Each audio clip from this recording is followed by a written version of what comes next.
Chapter 809. At this time, everyone outside the door was in disbelief, because a long time had passed and many cigarettes had been lit. In KK's eyes there was a hint of worry. He frowned and said, "That guy can really do it? Nothing has happened after so long. How did he do it? Is he crazy?" As soon as he finished speaking, Klaus was also very suspicious. He frowned and took a deep breath. For a moment, his eyes were filled with suspicion. He said strangely, "I didn't know that he could hold on for so long. It's really incredible.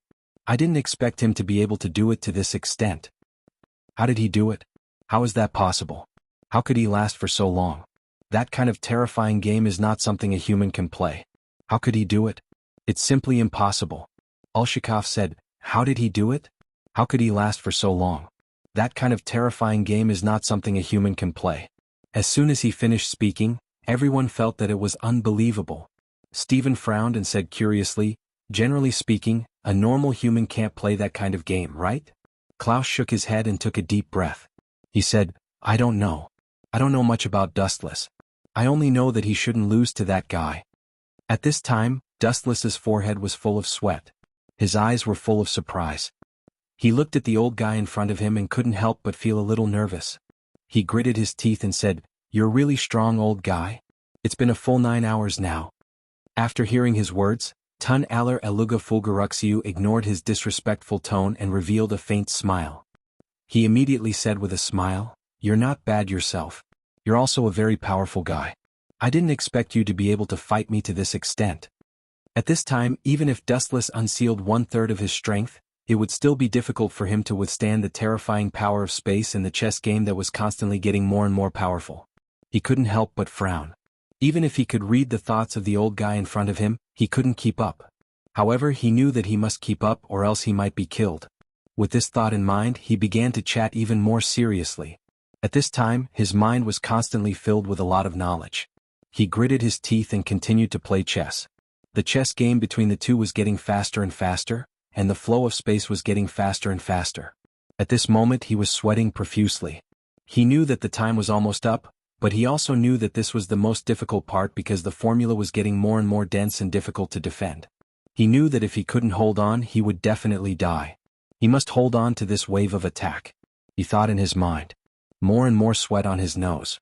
Although he was in half-immortal state, he couldn't stop the sweat from dripping. It was really surprising. "We'll meet again in the end. Let's go." As soon as he finished speaking, Dustless nodded and took a deep breath before leaving. Chapter 810. Sea kings have an amazing sense of smell and are extremely sensitive to the smell of blood. As long as the blood drips into the sea, they will instinctively hunt for prey. Under the deep sea, once attacked by a large number of sea kings, even if Whitebeard comes in person, he won't be able to escape. This is completely a hopeless situation. This is their own fault. They didn't go to you but they came to us to die. Akiji smiled. These hateful pirates sank their battleship and they deserved it. A few minutes later, huge ripples suddenly appeared on the calm water surface, and huge waves hit the shore, and the sound of the water washed the reef on the beach. Under the supervision of the Tensigan, he could clearly see countless black shadows gathering together. No wonder ancient weapons are known as weapons that can end the world. They deserve their reputation. Strange ripples appeared in his pupils. In the depths of the sea, the enormous sea kings that had gathered after smelling the scent of blood were at least 700 to 800 meters in size. There were even colossal creatures that were 3,000 to 4,000 meters in size. Imagine how terrible the consequences would be if one day a person had the ability to control the sea kings of the world. Ka. In the dark, Dustless seemed to hear the crisp sound of buildings being destroyed, and his eyes couldn't help but stagnate. Looking at the bottom of the sea, the pirate ship, which was not inferior to the Navy's large battleship, was directly swallowed by an unprecedented sea king. Even the ship and the people were all turned into ashes. If I knew this would happen, I wouldn't have done it, Akiji said with a blank expression. As an admiral, his observation hockey is not at the peak, but it has reached the realm of being able to control it freely, and he can clearly feel the fear of the pirates in the depths of the sea. In the face of 3,000 or 4,000 meters, anyone will feel awe and tremble, especially under the sea. The combat effectiveness of the pirates is greatly reduced, and even less than 100. On the contrary, the Sea King's Combat Index report. This killing feast was almost one-sided, facing the big mouth of hundreds of meters long, many pirate ships were directly swallowed in one breath. Blood stained the sea. This group of pirates is cunning enough. It's time to ask the fleet admiral for help. With a sigh, Akiji could only bow his head and admit defeat. They couldn't swim back to the headquarters. Although there were no casualties in the fleet, all the battleships were destroyed and all the crew was trapped on this island. They could only ask Sengoku for support. Originally, they were supposed to support other marine bases, but in the end, they needed Sengoku's help. Thinking about it, Akiji felt depressed. As for Dustless, he had already returned to his original spot and was calmly gnawing on the roasted meat. Akiji was more than enough to be the scapegoat. Rumble. In just a few seconds, Akiji contacted Sengoku and explained the reason for the matter. As he guessed, Sengoku was angry at first, and after he got all the pirates, he immediately agreed to send a ship to pick up the thousands of people. Send a warship to pick us up as soon as possible. Akiji sighed.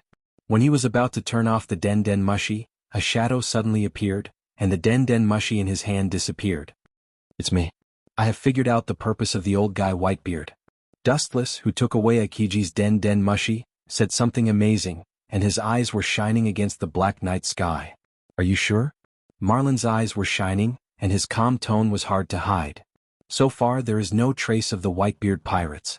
Gorosei 5 Elder Stars have urged us several times. This guy is really shameless. Akiji, who was standing in the same place, was petrified on the spot. He scolded Dustless in his heart for being shameless. Now it's time to get credit. It's strange that there is a trace of the Whitebeard pirates. He is currently waiting for an opportunity. He let his pirates attack in large numbers just to attract the top battle power of the marine. After we are tired of dealing with it, he will wait for an opportunity to make a move. Wu Qin said resolutely, his tone revealing an indomitable determination. And the people who just sank our battleship were also involved in the Akagami, red hair, pirates. Sengoku's eyebrows were tightly wrinkled, and his heart was in his throat. He still had a chance to win against Whitebeard, but if he added the Akagami, red hair, pirates, it would be a suspense. The wolf's ambition is obvious. The only person who can be worthy of Whitebeard is Fire Fist Ace. Dustless said Whitebeard's purpose. It should be impossible for him to know about Fire Fist Ace, otherwise he would have already robbed him. Akiji frowned as he came over. If he knew that Fire Fist Ace was in Impel Down, he would be able to do it directly. Otherwise, it would be more difficult to rob him on the day of the Marine's public execution. Sengoku on the other side of the Den Mushi also nodded. A few days ago, Whitebeard really didn't know where Fire Fist Ace was hiding, but in recent days he knew. Dustless's expression was calm, and Garp's figure appeared in his mind. Garp went to Impel Down a few days ago, which is equivalent to releasing the signal that Fire Fist Ace is in Impel Down. Garp didn't know anyone in Impel Down, and the only one who suddenly went to Impel Down was Fire Fist Ace, who was caught by the Marine. Now Kazan and I are trapped. Sakazuki said that he was also attacked by pirates, and Borsellino is no exception. It is estimated that Garp and others are the same. The Marine's top battle power has all been restrained. It is estimated that it will not be long before Whitebeard gathers the power of all the pirates to attack Impel Down. Even if the war starts, we will not be able to deal with Whitebeard. Chapter 8:11. Now Kazan and I are trapped. Sakazuki said that he was also attacked by pirates, and Borsellino is no exception. It is estimated that Garp and others are also in the same situation.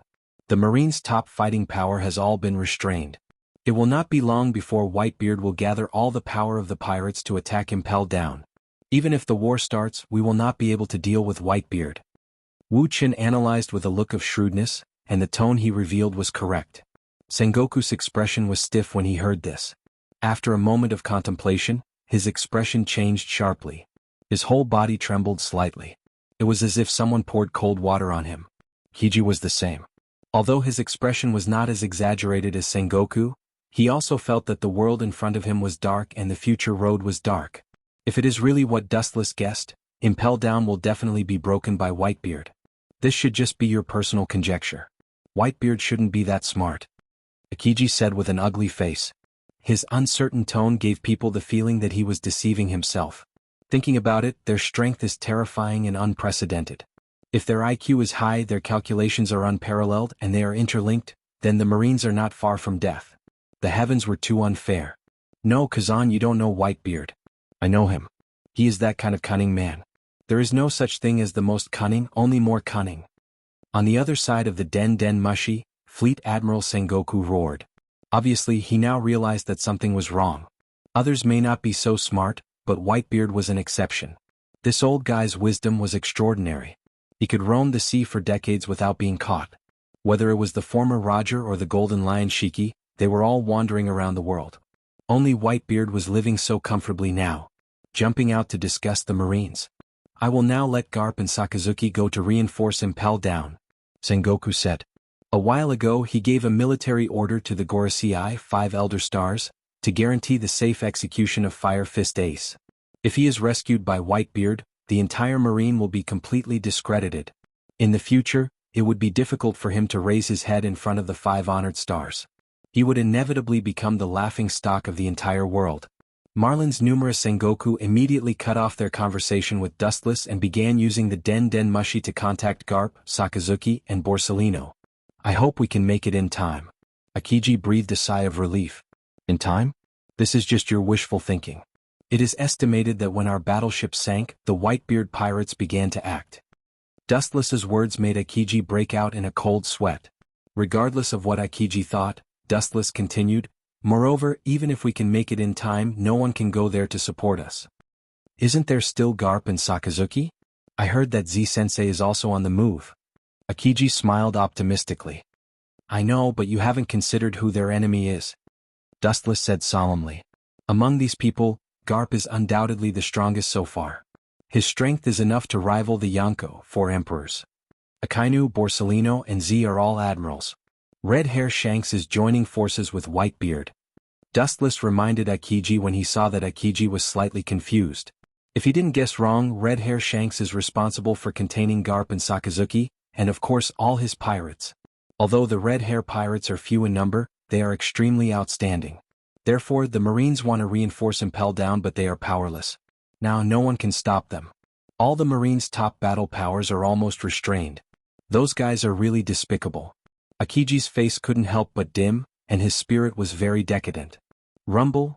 At this moment, Dustless's Den Mushi suddenly rang. The Den Mushi's expression was furious. Obviously, Marin Sengoku was about to go berserk.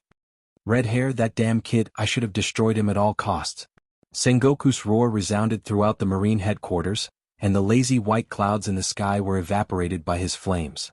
As Dustless guessed, Garp and Sakazuki as well as Borsellino and Z, were all restrained by Akagami Red Hair, pirates with the help of other pirates from the New World. Dustless expressed his understanding of Sengoku's indignation.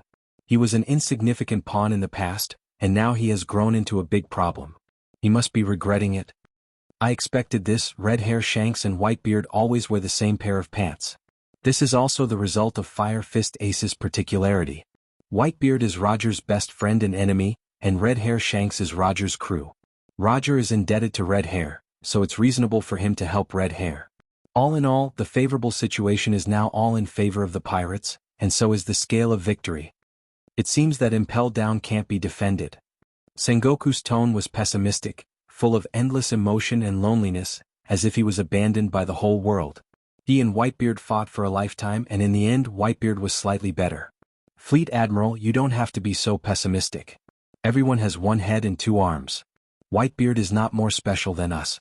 He can use his brain to frame the Marines, and we can do the same to Whitebeard. The corners of Wu Chen's mouth curled into a strange smile, which was particularly horrifying. Chapter 8:12. Designing to harm people is not exclusive to Whitebeard. If he can do it, Marine can naturally do it too. Hearing Wu Chen's words, Sengoku's face was full of hope. He grasped the only life-saving straw and asked eagerly, Whitebeard, that old guy is cunning and changeable. He can do what people can't do. It's as difficult as ascending to heaven to plot against him. Obviously, I can't tell you how to deal with Whitebeard, but you have to make such a difficult tone. At this time you still want to play hard to get. Dustless shook his head and secretly scolded Sengoku for being shameless. Since Whitebeard has made a move, then we can only passively take it.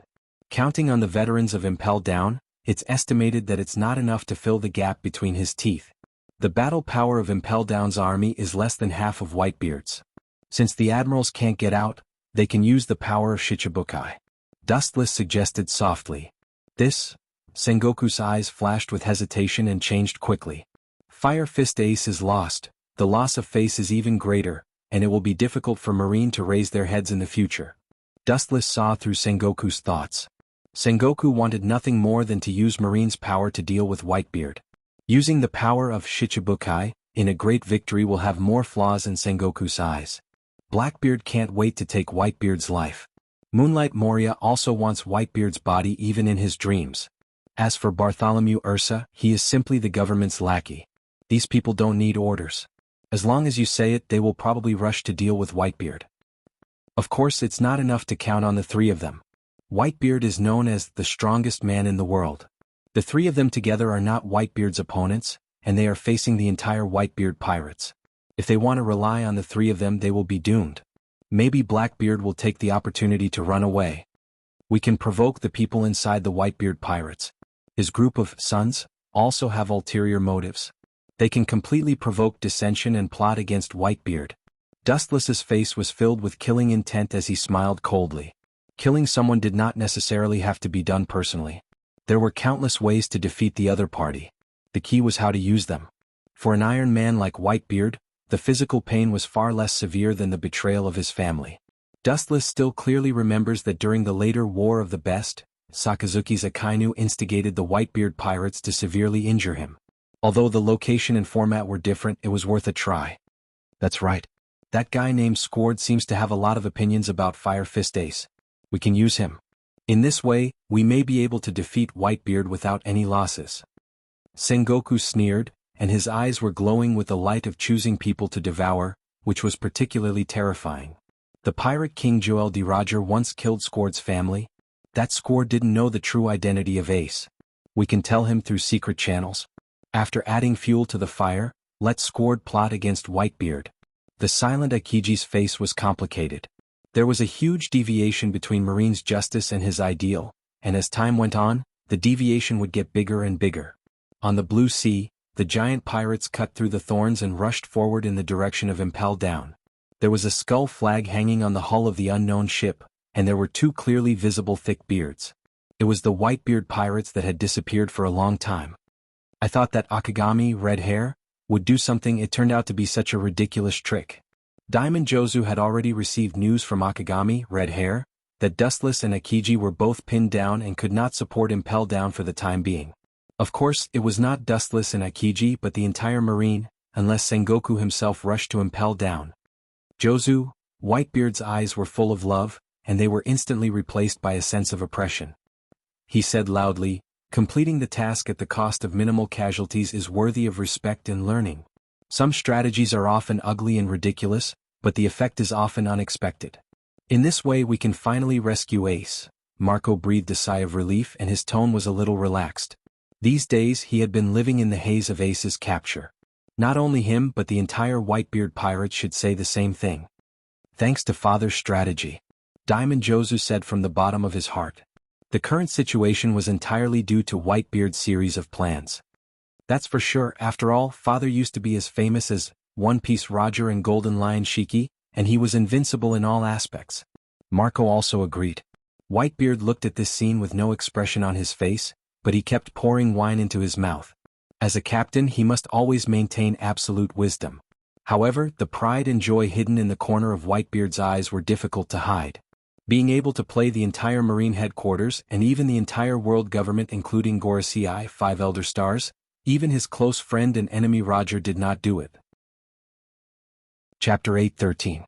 Being able to play the entire Marine headquarters and even the entire world government including the Gorosei, 5 Elder Stars, even his best friend and enemy Roger couldn't do it.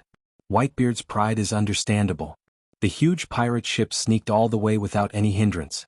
The Marines they encountered were also destroyed by them. The high-level Marines rushed to all over the world to perform tasks. They didn't encounter any obstacles along the way. They were like fish in water. Unlike in the past, this time Whitebeard didn't take Moby Dick, but chose other pirate ships in a low-key manner. On the one hand, Moby Dick's goal was too big, and it was tantamount to revealing the truth of the plan. All over the world, even the Moby Dick was Whitebeard's own ship, and there was no one else besides it. Even the Rear Admiral level characters are rarely encountered. Oyaji, this time we will succeed. Diamond Jozu grinned and his words were full of excitement. Being able to save Fire Fist Ace and being able to slap the face of the entire Marine, suppressing their arrogance is the best. Whitebeard himself is already in his twilight years, and he must win to improve the prestige of the Whitebeard pirates, and give those rascals a shock and color to see. Especially one of the Xianxia 4 emperors, Big Mom. A few years ago, because of the Fruit of Darkness, the 4th Division Captain Thatcher fell, and the initiator was Big Mom and her pirates. Whitebeard didn't hesitate to put his life on the line. It would be best if he defeated Big Mom and destroyed the island she once occupied, so that the pirates on both sides would unite. As long as there was an opportunity, Charlotte Linling, this ferocious viper, would launch a fatal sneak attack.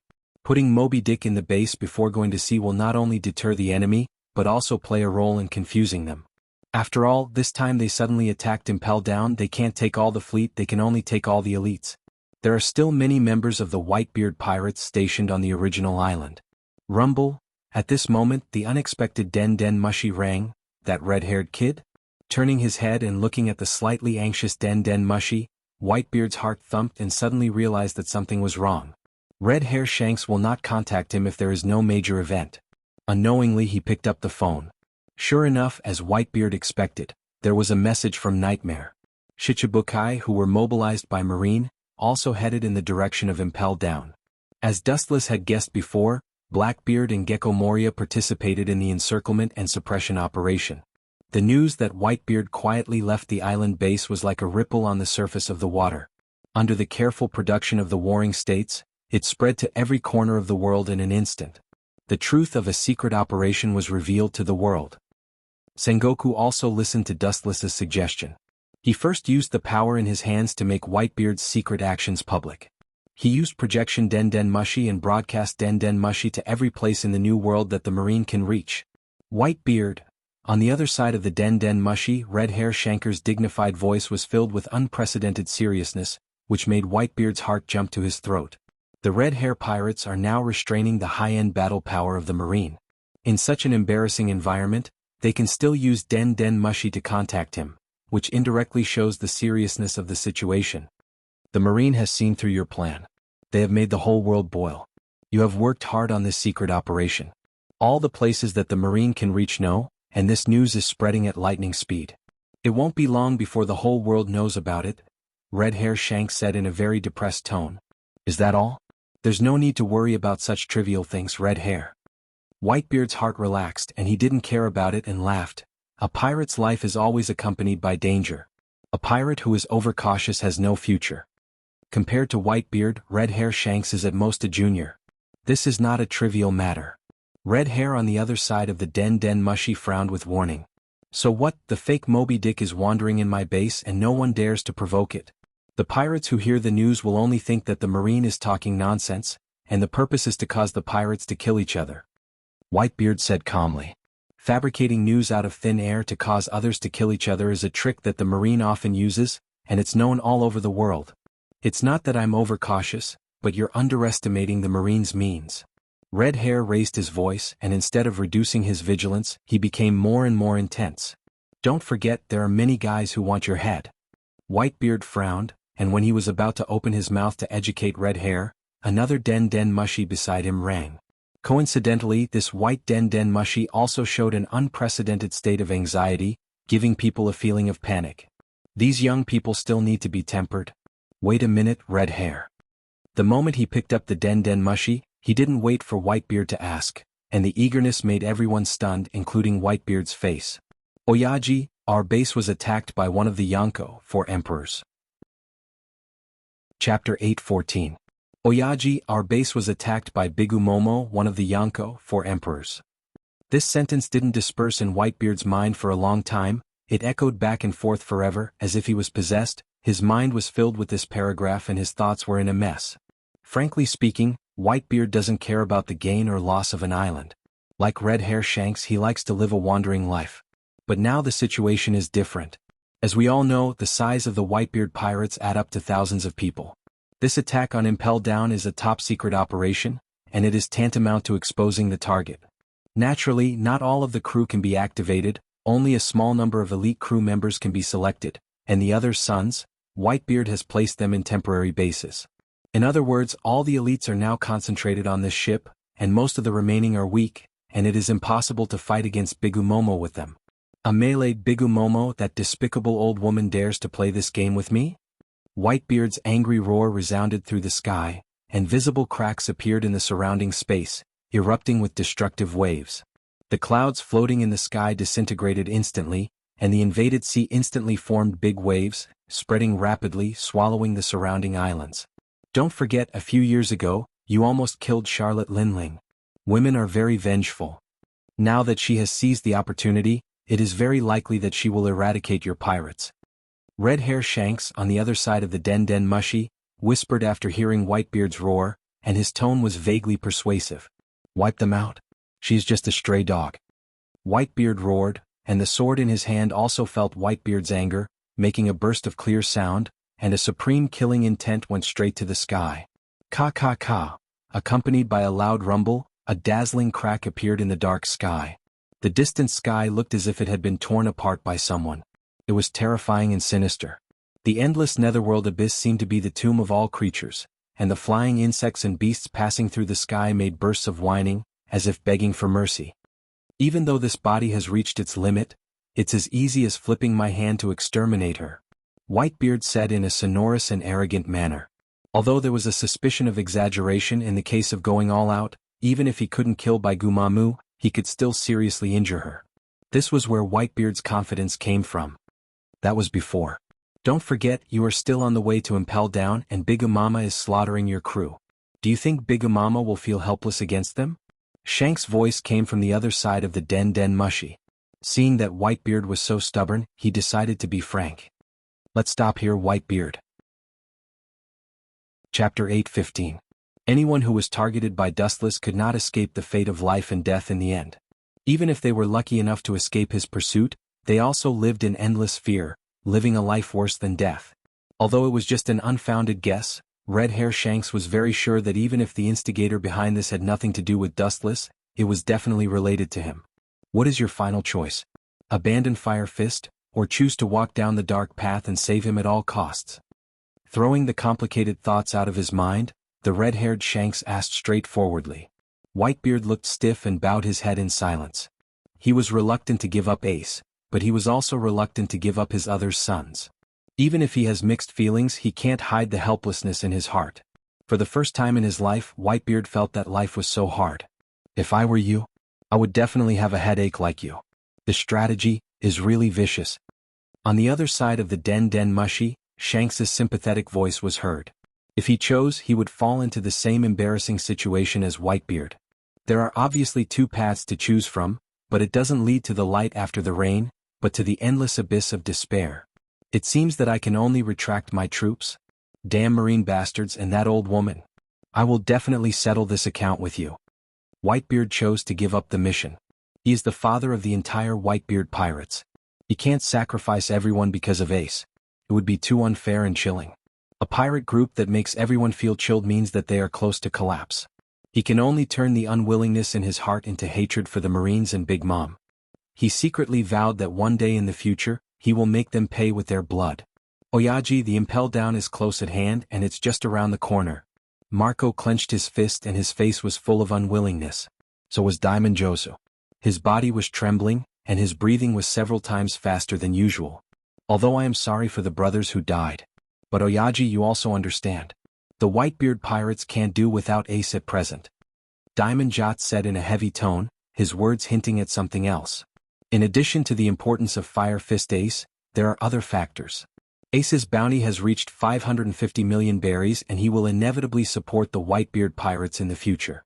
This important figure cannot be lost. The stage of the Whitebeard pirates cannot be without Ace. This group of people. Hearing this, the Maelstrom Spider, Squord, quietly left. His eyes flashed with sadness. He knew the importance of Ace. In the future he would be the pillar of the Whitebeard pirates, but so what? Sacrificing the others for his life and abandoning the rest of the crew was too cruel. Squord felt that the scene was too depressing. He walked to the stern alone and breathed in the salty sea breeze. The bright and beautiful sun gradually receded, and the breeze gradually became cold. It was biting cold and bone-piercing, and one could faintly hear the cries of ghosts and howls of wolves. It's getting cold. Sword noticed that his body was cold and turned back to the cabin. Suddenly he heard a burst of messy footsteps. He frowned slightly and looked towards the source of the footsteps. A pirate with a messy look hurriedly ran over. "What is it? It's not good to be so reckless." Sword's eyes flashed with coldness. He immediately looked at the golden den mushi in his hand and asked, "Whose den mushi is this? The Whitebeard pirates don't seem to have this kind of den mushi. It seems to be the Marines." "I don't know. This golden den mushi appeared out of thin air in your cabin like a ghost. At that time I didn't see anyone picking it up, so I brought it to you." The pirate who ran over panted. He handed the den mushi to Sword. Rumble, the mysterious den mushi suddenly rang. The den mushi opened its eyes and looked directly at Sword's face. The latter trembled and an invisible pressure filled him. There was an inexplicable voice in his heart that warned him not to pick it up. He reflexively picked up the den mushi and was about to throw it into the sea when he accidentally touched the button on the den mushi. "Oh hello. I am Marine Admiral Royce Nan." An indifferent voice came out of the golden den mushi. Sword's expression solidified and doubts arose in his heart. He had no interaction with an admiral. He had never heard of this general named Louis South before. He thought that it was a lie, but a young figure suddenly appeared in his mind. "Is it him?"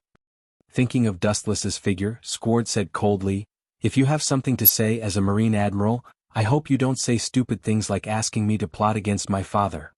"Of course not, this kind of vulgar provocation, only a villain like Sakazuki would do it. I just came to tell you a story or to pass on a message," Dustless said mysteriously on the other side of the den mushi. "Pass on a message? This joke isn't funny at all. Who can ask an admiral to pass on a message? Gorosei or celestial dragons?" Sword said sarcastically. "It's not them.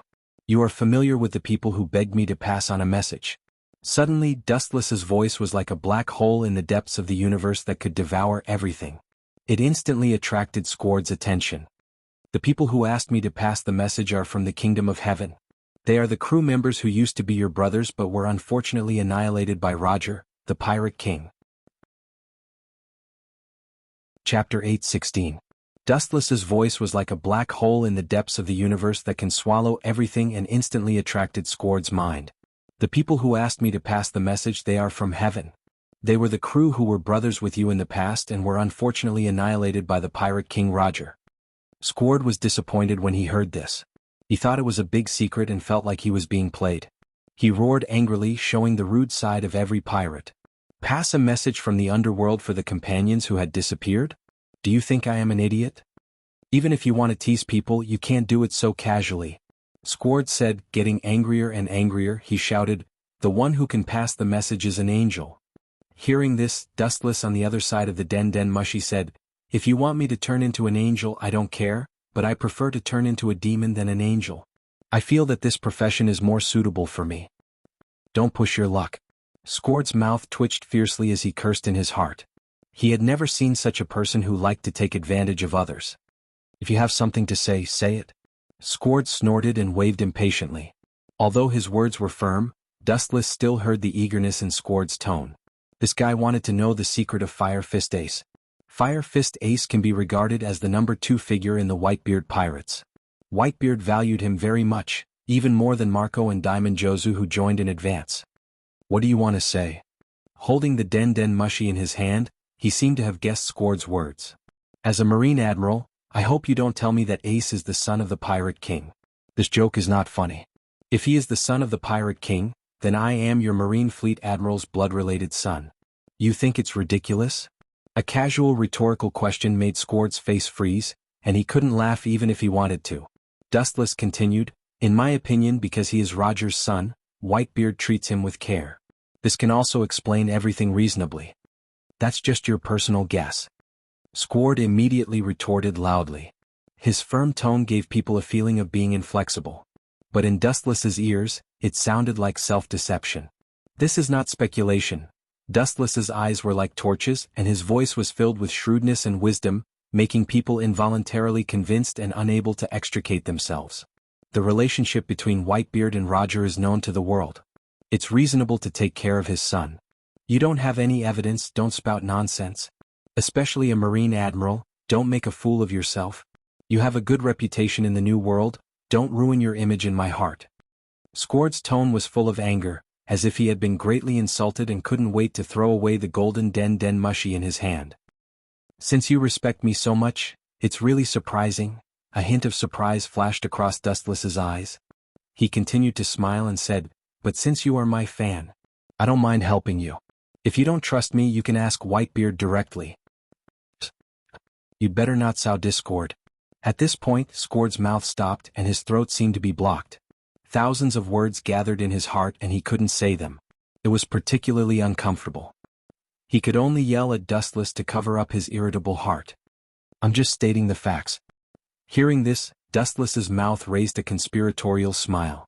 From this impatient tone, it could be heard that Sword's state of mind was in a mess. If you want to destroy someone, you must first make them crazy. This is the immutable truth. It seems that I can make him defect with just one step. Dustless laughed in his heart. For Fire Fist Ace, it doesn't matter how much you sacrifice. Anyway, you are just subordinates of the Whitebeard pirates, not the real core members. Dustless's voice is full of magic, constantly devouring and squeezing the reason in Sword's heart and attacking his psychological defenses. The core fleet of the Whitebeard pirates has a total of 16 divisions, and most of the others are affiliated with the Whitebeard pirates. Father can't be as ruthless as you say. Sword's tone was affirmative, but Dustless's ears were weak. With a chuckle, Dustless continued, you can ask Whitebeard whether it's true or not. Fire Fist, Ace is the son of One Piece. This is an unchangeable fact. Dustless said powerfully, and without waiting for Sword to respond, he directly hung up the den mushi. Once the Pirate King Roger wiped out Sword's pirates, and there were even rumors that his parents were buried in Roger's hands, so the two sides had an irreconcilable hatred. Roger is dead, and as the saying goes, the son pays the father's debt.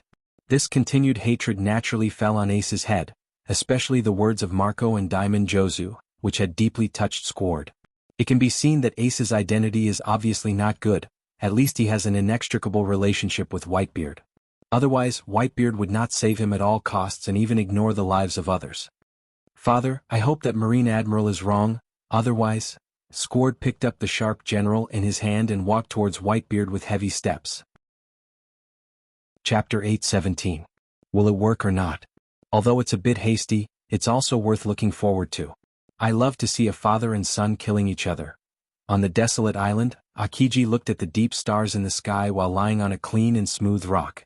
The marines around him were like him, casually finding a place to sleep. When Dustless used den mushi to bewitch Sword, Akiji was listening next to him. It doesn't matter if it succeeds or not, it doesn't matter anyway, just treat it as after-dinner entertainment. Compared to Akiji, Dustless was more casual. After learning the truth, if he was lucky, Sword might be able to hurt Whitebeard. If he was unlucky, he would definitely be captured on the spot. In short, whether it succeeds or not, it won't take Whitebeard's life. As time passed, the sky was getting darker and darker. The beautiful night sky was particularly quiet, and the biting cold wind rarely stopped. It was almost late at night, and only Whitebeard was sitting alone on the deck drinking. Pirates were rude by nature, and they didn't know how to be gentle and elegant, so they simply picked up the wine jar and poured it into their mouths. They were very happy. Sword walked close to Whitebeard with heavy steps, looking at the old man in the wind. His heart was complicated. Oyaji, remembering what Dustless had mentioned before, Sword summoned up the courage to say it. He looked at Whitebeard with eyes full of firmness and trust. He didn't believe that Whitebeard would lie to them. It turned out to be you, Sword. Whitebeard's old eyes were clear, and he once again restored his former wisdom and kindness and said in a rather kind tone, you have been with the Whitebeard pirates for some time, probably for decades. His eyes gradually became distant, and he recalled the good times of the past. Whitebeard's tone was particularly old, and now he suddenly looked back. He was already 50 years old. Yes. Sword's throat choked, and the words that were about to come out of his mouth were stuffed back again. Suddenly, Dustless's figure and his words flashed in his mind, and his hesitation turned into determination. You came to me in the middle of the night? You should have something to say, Sword. We are father and son. If you have something to say, just say it. There is no need to hide it. Whitebeard pretended to be unhappy, but his words revealed his friendliness. Hearing this, Sword nodded and said in a deep voice, why is Oyaji so obsessed with Ace? He treats him even better than Marco and Jozu. After that, Sword stared at Whitebeard with his burning eyes. Ace is a little different from others. A look of surprise flashed across Whitebeard's face. He did not expect Squord to ask this question, so he said unnaturally. He quietly looked at Squord and instinctively felt that something was wrong. Why do you ask this question? Did you hear any bad news? Is there someone behind the scenes? Squord. Throughout his life, Whitebeard had not only trained his absolute strength, but he had also trained his unique wisdom. His pair of shrewd eyes rarely made mistakes in judging people. Squord hesitated for a moment, and after a moment of contemplation he remembered Whitebeard's trust in him and took out the golden den mushi that he used to contact Dustless. This is the den mushi of the Marine Admiral named Royce South. It inexplicably appeared in my cabin, and my men happened to meet it and sent it over. Without the slightest concealment, Squord answered truthfully. It coincides with Akagami's guess. I didn't expect it to be him. Taking the golden den mushi from Squord, the doubts in Whitebeard's eyes turned into understanding, and then he looked directly at Squord. His wise eyes were full of reason. What did he say to you? It should be about Ace. He instigated us father and son to kill each other. Don't believe him, it's that man's inferior strategy. Whitebeard's face was full of sarcasm. Squord naturally wouldn't blindly believe what Dustless said. He glanced at Whitebeard and whispered, he said that Ace is the son of One Piece, Roger, and his father is going to sacrifice the lives of all the people on the ship to save Ace. When mentioning Roger, Squord's voice was abnormally heavy, and his eyes were full of killing intent. I knew it, he will definitely instigate the relationship between us father and son.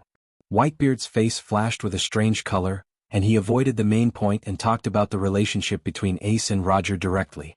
Silence was tantamount to admission, and it was equivalent to Whitebeard tacitly admitting the relationship between Ace and Roger. Squord, I know the hatred between you and Roger, but the past is like the wind. I hope you and Ace can resolve the hatred. Whitebeard sincerely advised Squord as he scrutinized his face. Perhaps it was because of a moment of carelessness or because he trusted Squord too much. Whitebeard did not notice the scarlet demonic light in Squord's eyes. His eyes were blood red, and he felt like he had turned into a hellish Shura. His breathing was abnormally heavy, and the emotion of revenge spread and filled the nerves in Squord's mind. Squord picked up the big sword in his hand and jumped up, and he directly slashed at Whitebeard's head. This sudden state happened too fast and everything happened in a flash. When Whitebeard realized it, it was already too late, and the sharp sword full of sawtooth touched his chest. Chapter 8:18. Recommend this book to everyone. Naruto's Almighty Master. It's a good book. Whitebeard didn't expect that his son, who had respected him for many years, would attack him like a blood enemy, and his means were extremely ruthless and cold. He directly stabbed his heart in his chest. He wanted to kill Whitebeard with one blow, and it could also be seen how deep Squord's hatred for Whitebeard was. Clang clang clang, the crisp roar fell, and it was different from the flesh being pierced and cut into pieces. This was similar to the sound of steel collision, and the effect was as magical as the elixir. It went deep into Squord's soul and pulled him back to his thoughts. The blood in his eyes also converged. Looking at the tip of the sword inserted into Whitebeard's chest, Squord didn't react. He rubbed his eyes and thought it was an illusion caused by high tension. Such a short distance and he can still resist with armament hockey. Squord's face was ugly.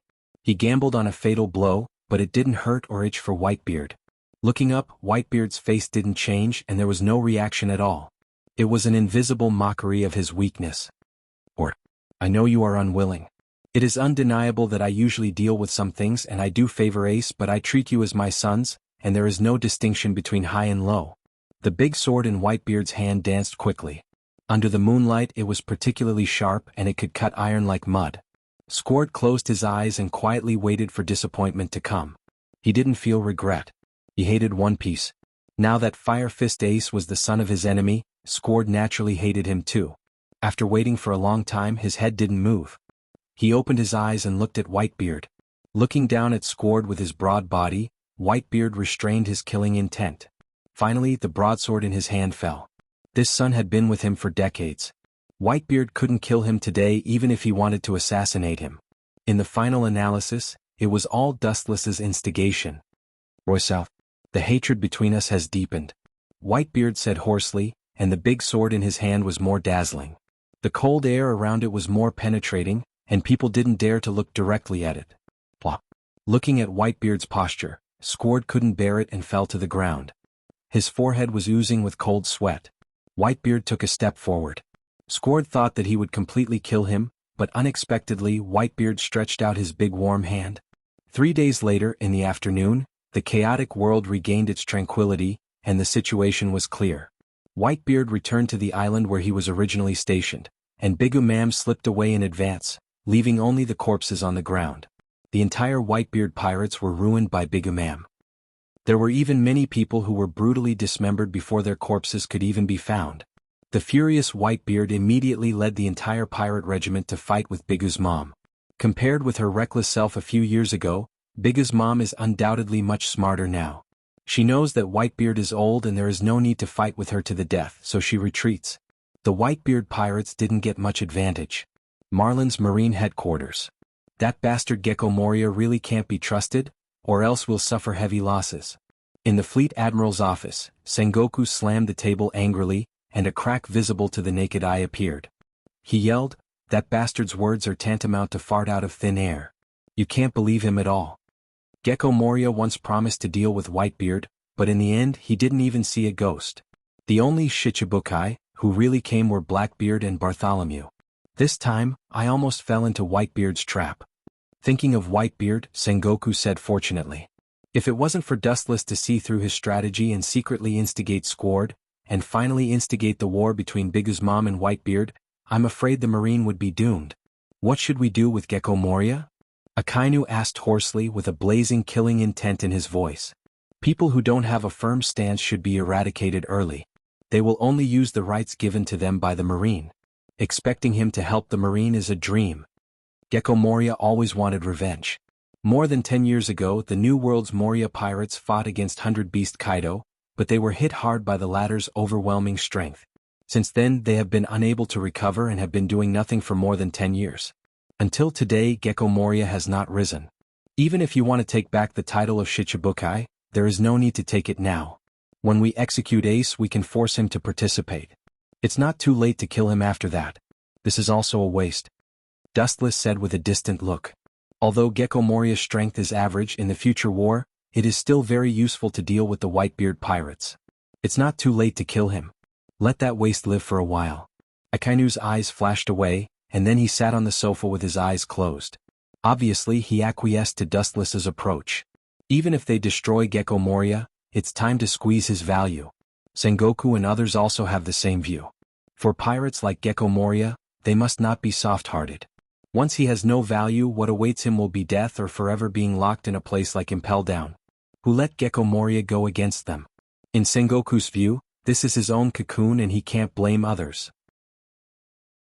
Chapter 8:19. Sengoku and others also have the same view. For pirates like Gecko Moria, they must not be soft-hearted. Once he has no use value, what awaits him will be death or forever being locked in a place like Impel Down. Who let Gecko Moria go against them? In Sengoku's view, this is his own fault and he can't blame others. But then again, Whitebeard chose to let go of Squard. Akiji was quite surprised. A person who wanted to end his life, Whitebeard can still smile and forget about it. This courage is indeed worthy of respect. His eyes subconsciously looked at Sengoku. These two men are from the same era, but their temperaments are completely opposite. Compared with the King of the Sea, Whitebeard, Sengoku is too narrow-minded and usually likes to talk nonsense. He's just putting on a show. No wonder that man's pirates declined so fast. He, as a captain, has to take great responsibility first. Fleet Admiral Sengoku said righteously. His face was not red and he was not panting. Dustless and others rolled their eyes, but this is also an undeniable fact. The Whitebeard pirates are indeed in danger now. This time Big Umam dared to take the risk of a raid to explain everything. Whitebeard is now just a critically ill tiger. Over the years the sea has been relatively quiet, and Whitebeard has also lived in seclusion. Even many pirates have forgotten about him. It's no wonder that Marine started with this critically ill tiger. What about Garp? His eyes quietly spread. Sengoku saw Garp disappear and asked with some doubts. He received 2 apprentices a while ago, one is called Corby and the other is called Belumebo. Recently it seems that he has been training them both. Looking out of the window on the spacious playground, the lonely Garp came into view, and his 2 new apprentices. This time the reason why Fire Fist Ace was exposed and Impel Down was because of Garp. Whether it was intentional or not, he couldn't get away with it. His eyes turned back and fell on Sengoku's head again. He saw that his face was full of helplessness. Obviously, Sengoku was also caught in the same difficult choice as Whitebeard. The affairs of the world are unpredictable. That old man can be considered as a tragedy. Dustless sighed as he lamented the fickle affairs of the world. Garp's experience really makes people feel the twists and turns of fate. 2 grandsons and 1 son have stepped on the opposite side of him. Especially Ace is about to be publicly executed by the Marine. Garp's heart is very uncomfortable, but he is a Marine, so he can only choose to stare. On the other hand, Garp stood firmly on this side. He was destined to treat Fire Fist Ace coldly. How comical, Dustless sighed as he looked at Garp's aged figure on the training field. Comical? None of them seemed to understand what Dustless was talking about. They were all confused, but they could all see the doubt in each other's eyes. They looked at Dustless with confused eyes. Everyone has their own position and their belief has never changed. However, in my opinion, this is just a form of self-restraint. How can a creature like a human be restrained by one's position? What should be done and do as one pleases. Otherwise one would become like Garp. Dustless whispered to himself in his heart, looking at Garp on the field below. He couldn't help but shake his head. Garp's feelings in his heart were naturally to save Ace from prison, but he was restrained by the ridiculous thing of his position. If he took action in the war of the future generations, maybe Fire Fist Ace would have escaped from prison. There is no need to be bound by his position. He can do things according to his own heart. He can judge a thing according to his own emotions. After a while, he silently retracted his gaze. Dustless once again restored his previous calm. Ace's life and death, as well as Garp's current sentimentality, have nothing to do with him. For the Marine and even for this world, Dustless is just an outsider. There is no need to worry about these trivial things. The relationship between Sengoku and Garp is known to the world. He is not in a hurry, so Dustless doesn't need to be in a hurry.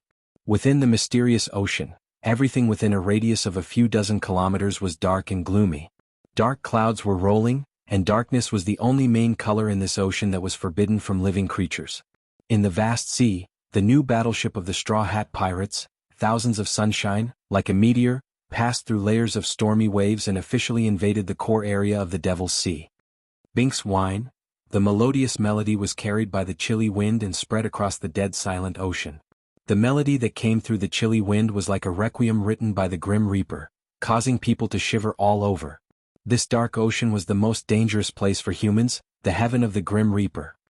Nami, did we go to the wrong place? Did we invade hell? Usopp, who was born timid, trembled. This strange sea was isolated from the world. He had never even heard of it. It was as if it had been erased from human history. I just heard someone singing. Those who live in this strange sea are ghosts. They can even sing. It must be the admiral that we offended. He used witchcraft to summon ghosts. That guy is really despicable, Usopp said with a serious expression. Sometimes he would gnash his teeth in anger. Wu Chen was implicated even though he was lying down. Chapter 820. Everyone's eyes were focused on Usopp. At this moment he was trembling and his eyes flashed with panic. By the way, why did the Marines put the blame on us for the destruction of Eni's lobby? Isn't it a bit too stupid for them to just sit there and do nothing? The Marines are obviously trying to make us the scapegoat. Frankie, who joined the Straw Hat Pirates a few days ago, said. His tone was full of resentment. What worried him the most was that Pluton's blueprint was taken away. At first it was Spandam, then he was killed by Dustless. It was self-evident who got the blueprint. Thinking about it, Frankie felt uncomfortable. He felt like all the machinery in his body was short-circuited. If it's just framing, then it's fine. The Marines have done a lot of this kind of thing. Sanji quietly leaned against the mast of the sail and immediately lit a cigarette. After blowing a smoke ring, he said, I'm afraid we will become the focus of the world in the future. It's inevitable that people will be jealous of us. Being narrow-minded, jealous, greedy, and wanting to stand out, this is the nature of a pirate. The more famous a pirate is, the more they want to hunt down pirates with high bounties. Now that the Straw Hat Pirates have risen in fame, they will inevitably face attacks from all sides. Conquering Eni's lobby, which has been safe for 800 years, this kind of world-shaking event is enough to make all the pirates who want to be famous rush to it. Fame is good and bad. While enjoying the admiration of the world, it is bound to attract attention from all sides and various attacks. A few days ago, it was announced in the newspaper that all the CP9 members were killed. The only survivor was Khalifa. She was the only one who wasn't safe. I heard that she just fainted and when she woke up she pushed all the blame on us. That hateful woman.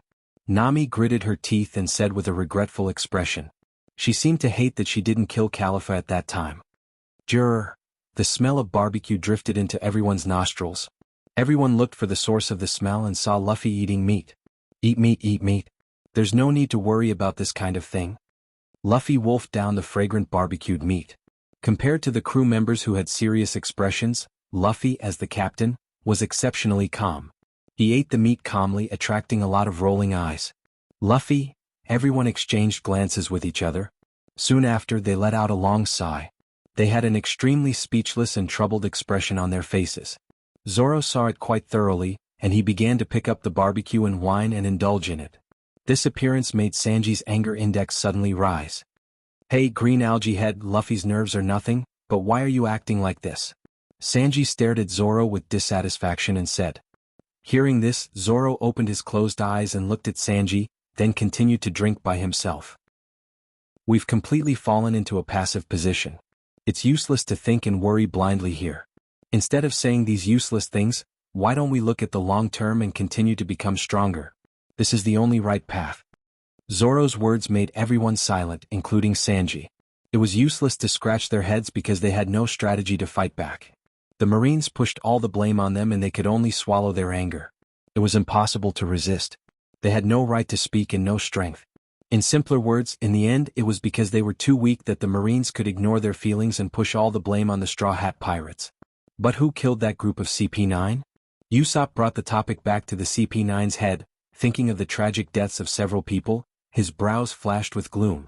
These words made everyone stunned, including Luffy, who was the reincarnation of a hungry ghost.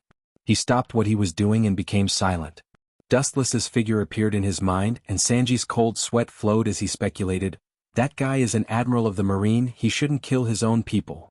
The CP9 didn't die because of the Demon Slayer order. At that time, there was no one in Enies lobby who had the strength to kill all the CP9 members. Zoro opened his eyes and his cold eyes gradually faded. The boiling fighting spirit in his heart was instantly extinguished. Dustless's overwhelming strength that could destroy everything was still vivid in his mind. At present he really couldn't raise the will to resist. If he encountered the CP9 he could fight back and still have a chance to win. But if he encountered an unprecedented admiral like Dustless, he would only be killed on the spot. He wouldn't even be able to make a ripple, he would be suppressed on the spot. It's better if we expose him. If he dares to kill his own people, the Marines will definitely expel him and even kill him. Usopp said with bright eyes. Everyone nodded with admiration. This is indeed a good plan. In addition to Dustless, there are 3 other admirals in the Marine. This kind of thing will only be a joke if it gets out. Robin, who was silent from beginning to end, suddenly said, we are pirates, but he is an admiral, and there is no evidence yet. Even if there is evidence, will the Marines listen to pirates and catch an admiral? Robin couldn't help but feel speechless. The thoughts of these people are too naive. She is Wu Chen's secret chess. Naturally she knows how huge Wu Chen's power is. Even if one day the truth is revealed to the world, Wu Chen's power all over the world will make the Marine afraid to shoot the rat for fear of breaking the vases. Chapter 821. Robin couldn't help but feel speechless. These people's thoughts were too naive. She was Wu Chen's hidden chess piece. Naturally she knew how huge Wu Chen's power was. Even if one day the truth was revealed to the world, Wu Chen's power spread all over the world would make the Navy afraid to shoot the rat for fear of breaking the vases. That's right. After a long while Usopp touched his head and smiled awkwardly. He couldn't help but feel that his stupid behavior was ridiculous. Why would the Marines listen to them and capture Dustless, who is a Marine admiral? It's simply a daydream. It really won't work. Zoro said deeply. He couldn't help but worry about the IQ of the Straw Hat Pirates. He looked around and suddenly realized that their IQ was not trustworthy. What's that look in your eyes? Green algae head. Sanji's eyes happened to confront Zoro, and his face changed greatly. Zoro's eyes revealed the meaning of looking at him as if he was an idiot. It means what you think it means, Zoro admitted. Hearing this, Sanji's face changed greatly. He rolled up his sleeves and was about to teach Zoro a lesson when an elegant song with vicissitudes of life came from afar. Binks's Wine. This sudden inexplicable song made everyone stunned, including Zoro. He thought that the strange song was an illusion of overwork, but now it seems that it was real. Then there was a scream like a pig being slaughtered. "Nami, you unqualified navigator, how dare you bring us to hell?" Usopp and Choba cried out in shock. Their voices were like metal, as if they had been greatly stimulated. Their voices were filled with endless despair and fear. Binks's whine, the song was getting closer and closer. At this moment, a gust of wind came and washed away the fog in the air. A huge shadow appeared in front of everyone. Even because the mysterious object was too huge, it filled the entire eyeball. What a big ship. Even with Zoro and Robin's determination, they were stunned to see such an exaggerated ship. They immediately looked up and saw a skeleton standing there, elegantly holding a steaming coffee in his hand. Seeing this, Usopp and Choba immediately fainted. Under this demonic triangular sea area, a small mysterious submarine-like object was quietly sneaking around. It was heading in a different direction from Luffy and the others, pointing its sword at the location of Moonlight Moria. The black submarine was obviously an existence that couldn't see the light of day. It was just that it was painted black and had no other markings. The interior decoration was extremely luxurious. It was as if he had walked into a palace. It was fully equipped and looked more like a private yacht. "Young master, is it really okay for you to do this? If we are caught, we will be crushed like ants. The glory of the past 10 years is all thanks to that person. Otherwise, we might have been destroyed by that bastard Kaido." In the small swimming pool inside the yacht, Doflamingo was leisurely leaning against the shore. Treble was the same. Compared to Doflamingo, who had a face full of enjoyment, Treble was in fear and trepidation. "Shut up. I'm just a dog in front of him. I have to bite whoever he wants me to bite." Doflamingo suddenly opened his eyes, which were instantly bloodshot. Thinking of Dustless's figure, he gritted his teeth and roared, "When I'm not needed, he threw me into Dressrosa as a guard dog. Even that trash Caesar dares to flaunt his power in front of me. Outrageous." The angry roar filled with monstrous killing intent spread.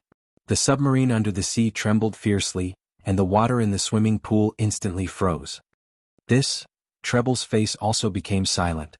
It was undeniable that Dustless had indeed been keeping them in the dark. Most of the time, he had locked Doflamingo in Dressrosa and secretly cooperated with Caesar to develop the ancient weapon, Pluto. Treble's mouth twitched as he looked at the ferocious Doflamingo. He immediately thought of Doflamingo's self-esteem, and the words that were about to come out of his mouth were swallowed back. In this chaotic world where ambitious and ruthless people were born, it was actually a great gift to be able to live without worries. So what if he was someone else's dog? Moreover, being Dustless's dog was far better than being someone else's dog. However, this was related to Doflamingo's self-esteem. If he said it bluntly, he might be beaten up or even killed by the angry Doflamingo. Doflamingo was extremely aggrieved. Unless Dustless allowed it, he had to rely on the submarine if he wanted to leave Dressrosa openly. He was like a mouse that couldn't be exposed to the light. It was self-evident how aggrieved he was. "Now, let's go find Moria to cooperate and discuss how to deal with Royce South. He will definitely agree to our conditions." With a crazy bloodthirsty smile on his face, Doflamingo said confidently, "Over the years, I've roped in a lot of reliable people. Even that man has my informants around him. What's there to be afraid of?" Treble looked at the arrogant and exultant Doflamingo and finally chose to remain silent. He felt that Doflamingo's words were unreliable. So what if he had an informant? In the face of absolute strength, any conspiracy was nothing, let alone an informant. Chapter 822. Seeing that Doflamingo was so determined, Treble couldn't say anything. After all, Doflamingo is the boss of the family, and the words of the leader can't be refuted. That guy still looks at me with his old eyes from more than 10 years ago. I must teach him a lesson. Doflamingo's tone was full of revenge and hatred. From beginning to end, he had never been grateful to Dustless. He took him in because Dustless used him. Now the time has come, there is no need to continue to be his lackey. It's time to fight back. Gecko Moria, that idiot. Treble couldn't help but be speechless. He felt sad for Doflamingo's ability to choose allies. Gecko Moria is a 7 warlords of the sea, but his strength is really not flattering. Don't underestimate him, the enemy of the enemy is an ally. Doflamingo sneered. Anyone who has grievances, hatred, or indirect interest disputes with Dustless is an ally in disguise. I always feel that it's not appropriate to go against him. It's a stupid feeling like a moth to a flame. Treble said. Idiot, I can tell you clearly that even if we don't betray him, we may be killed by him in the future.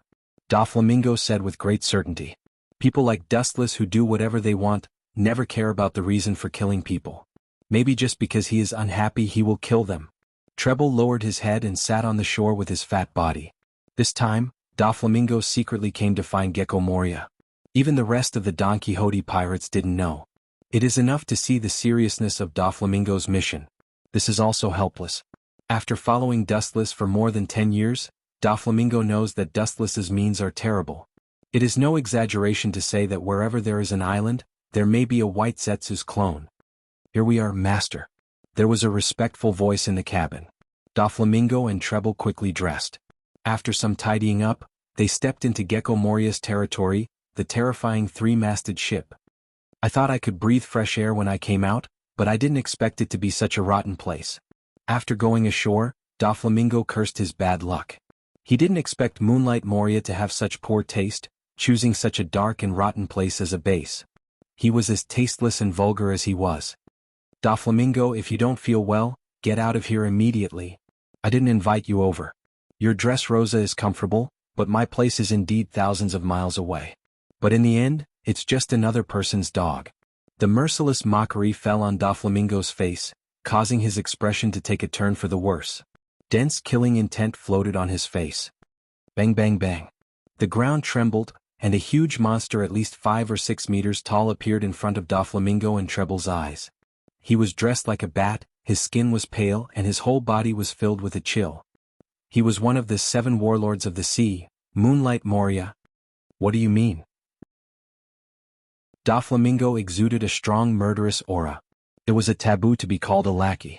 Now Xuanhuan Moria dared to slap him in the face. How could he bear it? 5 lines of different colors immediately gushed out from his hand, sharp as a knife. It seems that you want to fight. That's fine, but you'd better figure out what you're doing here. Moonlight Moria said calmly with a scary smile on his huge face. You win. After thinking about it, Doflamingo chose to stop.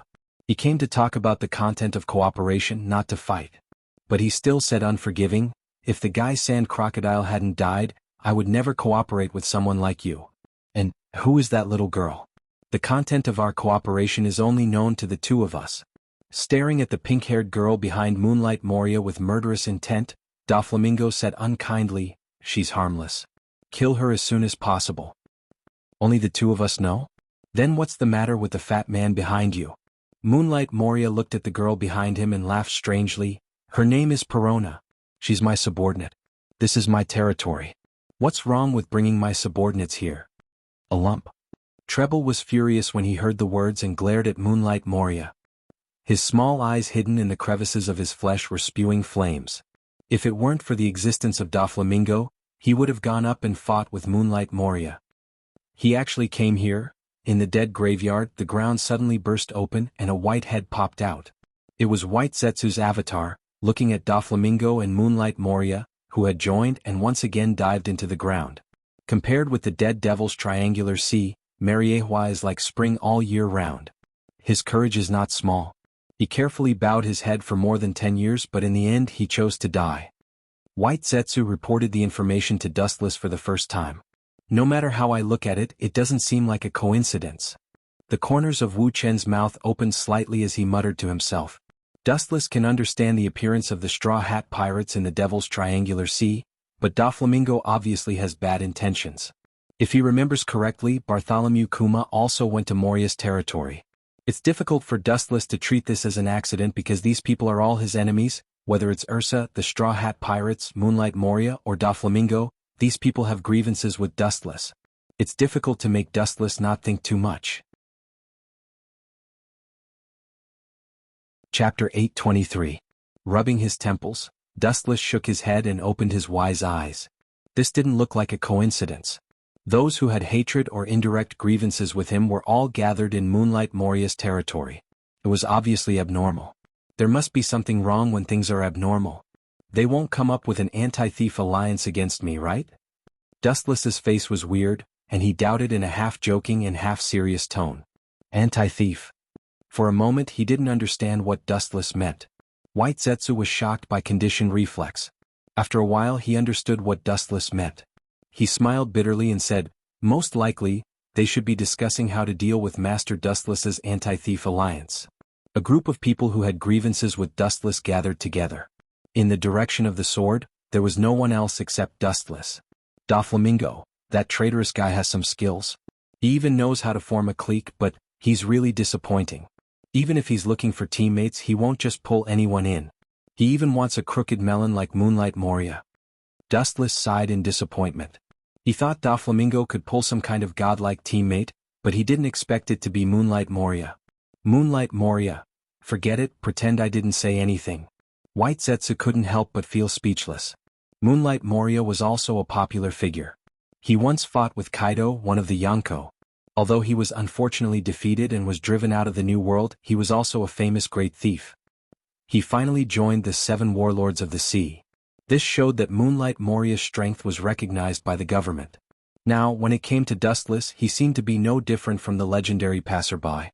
But since they have made a move, I will reluctantly play with them. His calm eyes flashed with a teasing look. Since someone dared to play, then Dustless would play with them to the end. He would never back down. Hearing this, White Zoo's expression froze. Thinking of Doflamingo's current importance, he quickly said, "We can't do without him in the process of building Pluto. It's not appropriate to kill him now. Once Doflamingo is killed, it means that no one will protect Caesar from building Pluton, and Dressrosa is an island that must be passed by in the second half of the New World. A large number of pirates visit every day. Without the deterrence of Doflamingo, the construction of Pluton will be exposed sooner or later. Of course I know this. I definitely won't kill him now. It's too cruel and unfair to kill Doflamingo without squeezing his value dry," Dustless said with a sneer on his face.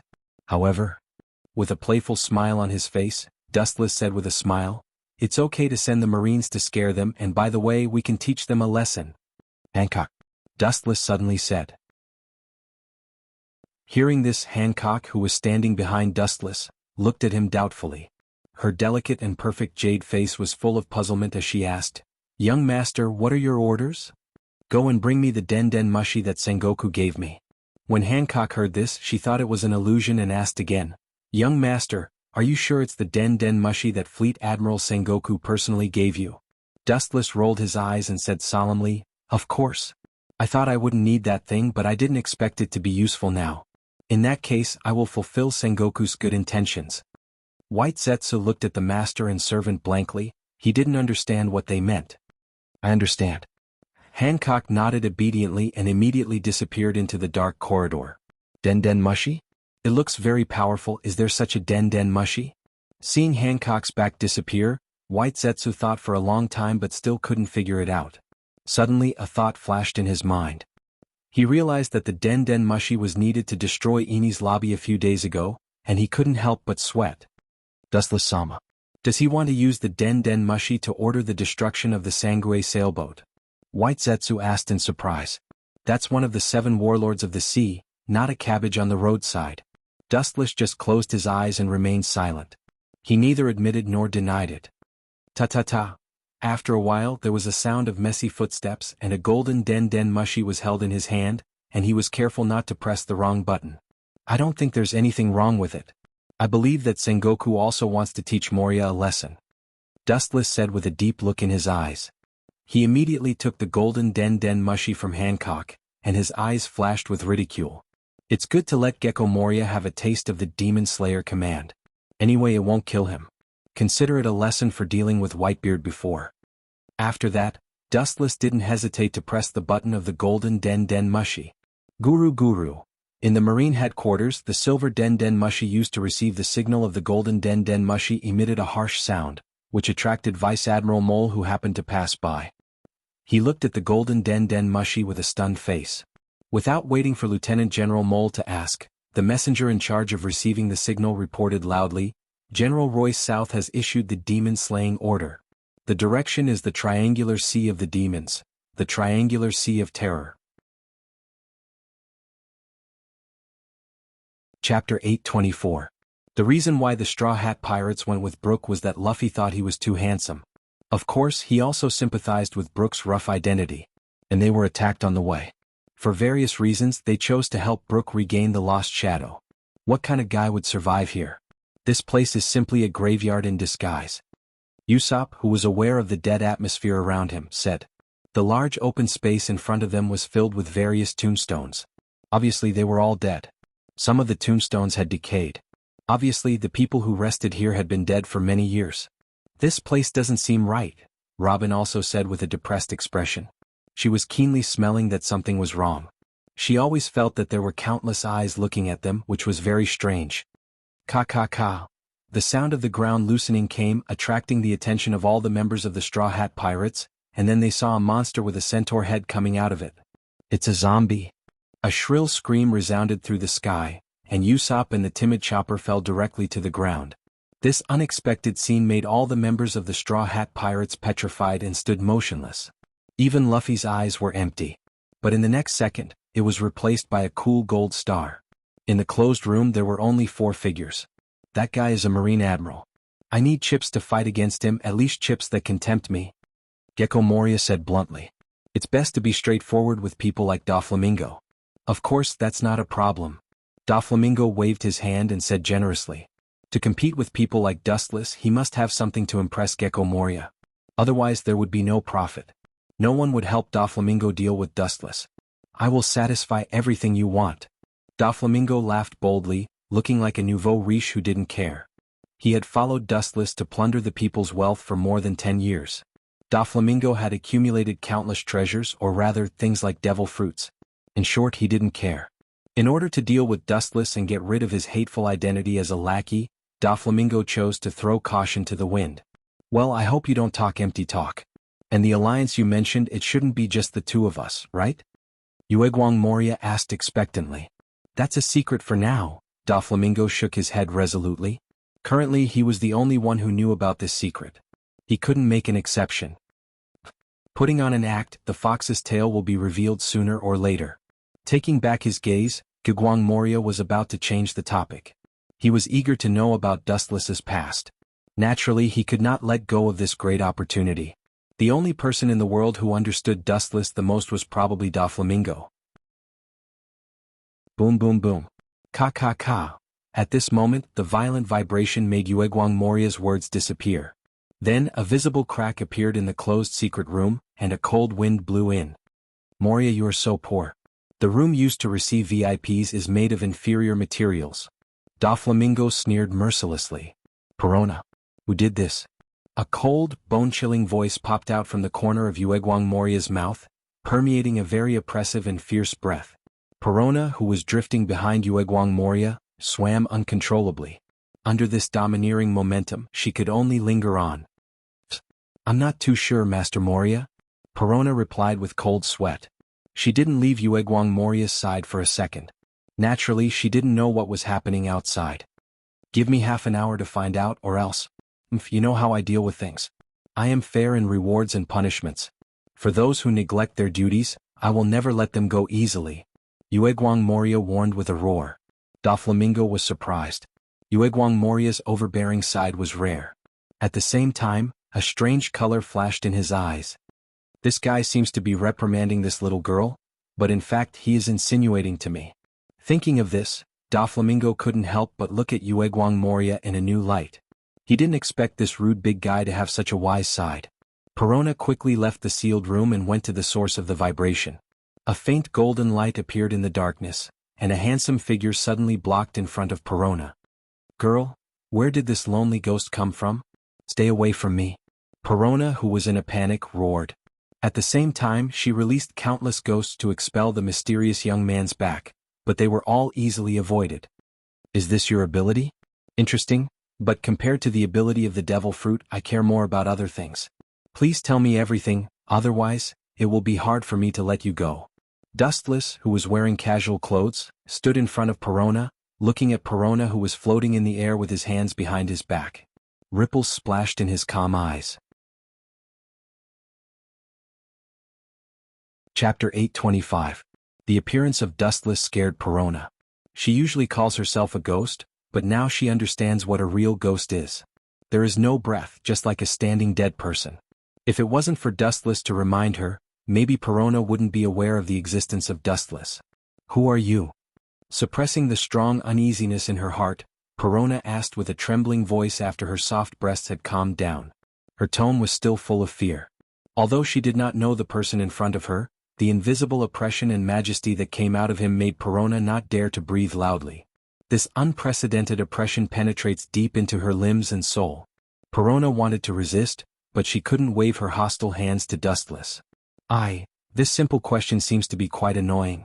Dustless raised his eyebrows slightly and immediately shook his head and said, I am the Marine Admiral that Doflamingo and Gecko Moria talked about. Well, tell me the general content of what they said.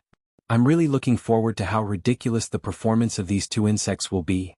After saying that, not only was Perona not afraid, she even heaved a sigh of relief. As we all know, Shichibukai is the existence recognized by the world government, so they are also allies with the Marine, and so are the subordinates of Shichibukai. I like women who are sensible. Shichibukai's subordinates, I am not their opponent? It's best not to have such a ridiculous idea. Dustless said as he saw the panic in Perona's eyes return to calmness. After that, he also released a piercing killing intent. In a trance, you can hear the screams of ghosts and howls of wolves, which is chilling. You are an admiral of the Marine. Please don't say anything, it will hurt the prestige of the Marine. Perona stared at Dustless's cold face, and there was a flash of fear in her eyes. The opponent was a Marine admiral and she really couldn't resist. Say something? Your idea is unexpected. How should I say, unexpected ignorance? Dustless couldn't help but feel speechless. The Marine has done this kind of thing a lot and even more despicable things than this. Well, don't force me to do it, be sensible. The impatient Dustless accentuated his tone, and there was a touch of coldness in his words. You. Perona, floating in the air, had a flash of struggle in her eyes. She told Dustless about the conversation between Doflamingo and Gecko Moria. After that, Gecko Moria will definitely tear her to pieces. I will never tell you. After a moment of contemplation, Perona replied. Dustless's eyes gradually became cold, and the light flashed on his fingertips, and a sharp whistling through the dark sky. A resplendent beam of light directly pierced through Perona, but it did not harm her at all. Ghost body, Gecko Moria's. Gecko Moria, that onion head will ask you to be his subordinate. Gecko onion head, that Gecko Moria, Gecko. Black lines appeared on Perona's forehead as she floated in the air, and there were also crows flying over the sky. She immediately said proudly, You are right, any physical attack has no effect on me. However, Dustless's next sentence made Perona's face change dramatically, and she looked at him in disbelief. Is that so? Speaking of this, Dustless raised a teasing smile at the corner of his mouth. Your state should belong to the out-of-body state, but the biggest weakness is that your body can't move because of the out-of-body state. If I attack your body now. Hearing this, Perona's heart was cold and her whole body was cold.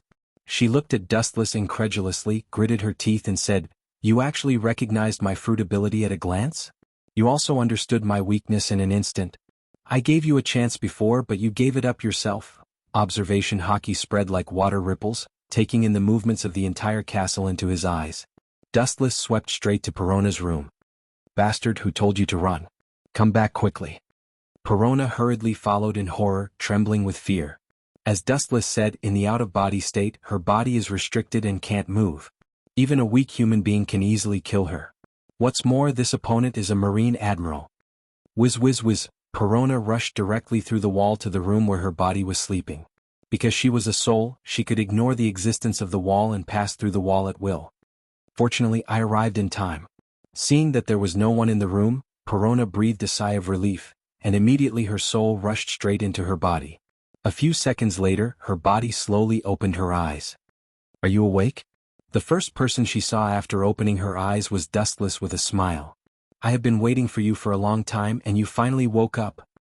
Hearing this, Perona's mouth twitched violently, her teeth clenched, and she stared at Dustless indignantly. This guy must have arrived early and deliberately waited for Perona's body to resurrect before showing up. You are despicable. Perona, whose body was resurrected, gritted her teeth and said unwillingly. She was easily subdued by Dustless. In front of a Marine admiral, she was just a tender chick without any resistance. With a light pinch, she would die.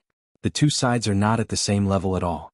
When a baby in swaddling clothes meets an adult strong man, resistance will only lead to death. Chapter 826. Perona's face was dark, and her pretty face lost its former luster. It was bleak or desperate. Between Dustless and Gecko Moria, she had no other way to go.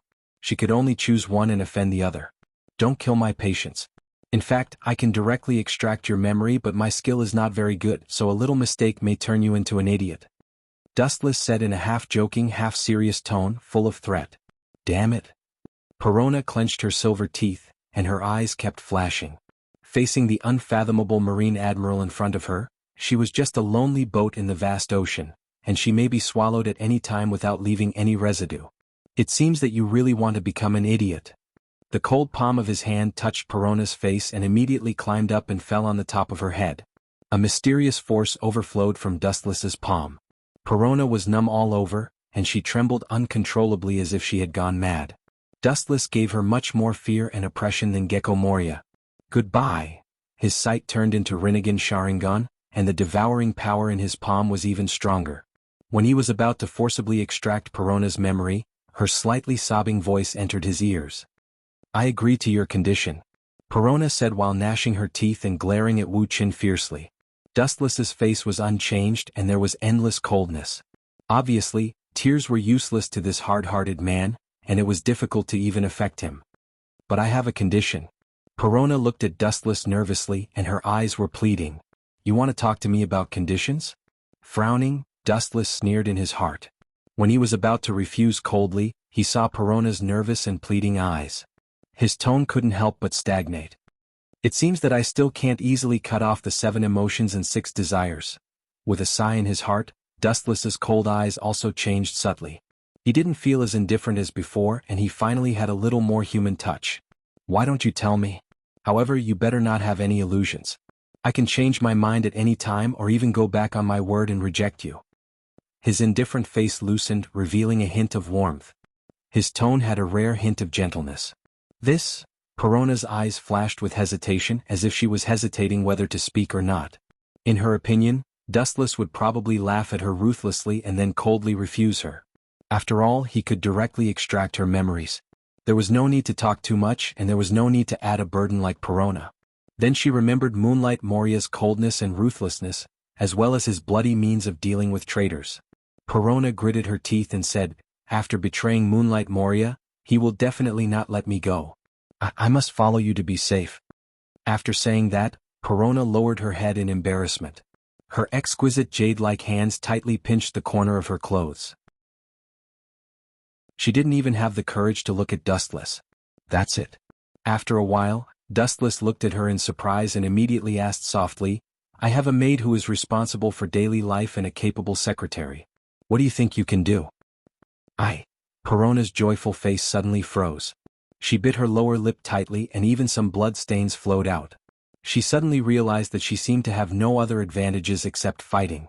Dustless, as a marine admiral, never lacked people who could fight. He himself was the predator at the top of the pyramid.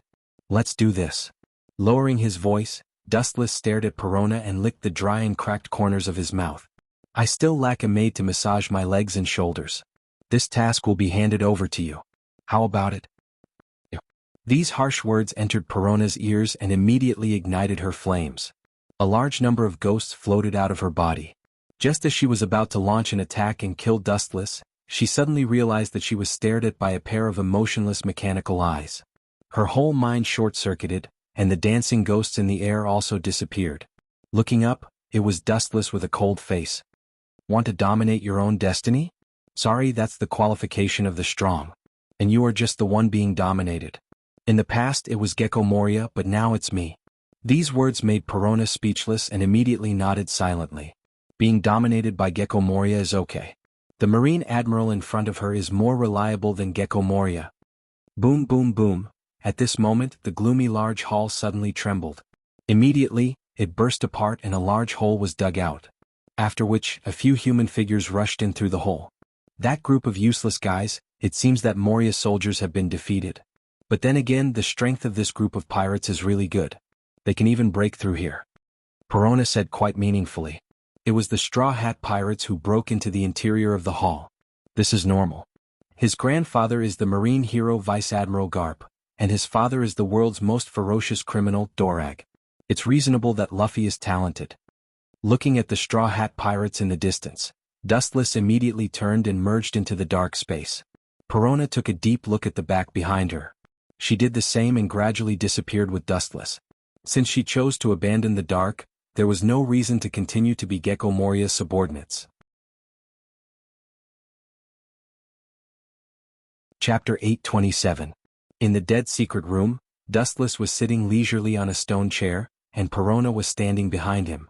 Her face was full of dissatisfaction, and all kinds of negative emotions were clearly visible. Perona couldn't help but be angry. Dustless's requirements were too much, and his style of living was not like a marine admiral at all. Hey, are you kidding me?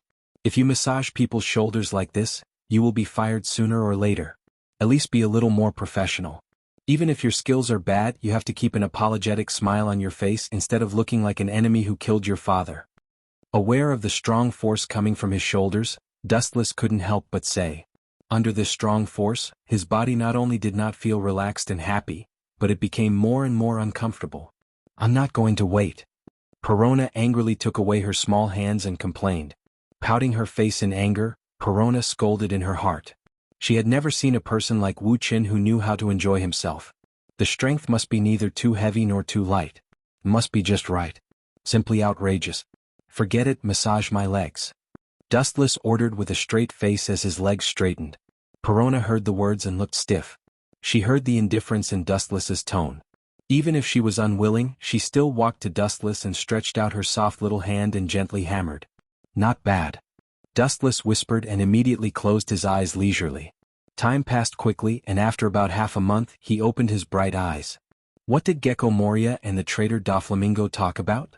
Dustless asked directly and immediately speculated. If it's right, the content should be how to deal with me. Now the little devils are not disciplined and like to jump around. His eyes suddenly became deep, remembering that when Doflamingo ran to Mariewa for help and shelter, Dustless opened an umbrella for him at that time. Now you don't even know how to repay the kindness, but you want to plot against him. The Alliance will deal with you together, Perona said truthfully. You? Didn't I say to call him young master? Dustless glared at Perona and said unhappily. Perona was extremely unhappy. She then looked at Dustless's cold face and nodded silently. She had no choice but to lower her head when she was under someone else's roof. Let's discuss the Alliance to deal with young master. Just the two of them? Dustless sneered. His words were full of disdain. It was difficult for him to pay attention to such a strange combination of mouse and sick cat. I heard there are others. Perona shook her head and immediately tilted her head to recall the contents of the previous conversation. Doflamingo once said that he had also silently roped in the people around the young master. The people around me? This is interesting. Ripples appeared in his calm eyes, and his bored expression was replaced by curiosity. Dustless only had a few people around him. Who exactly is it? Hawkeye or Cone Green Pepper? Or someone else? I hope it's an unexpected character. Staring at Perona's face, Dustless asked with a smile.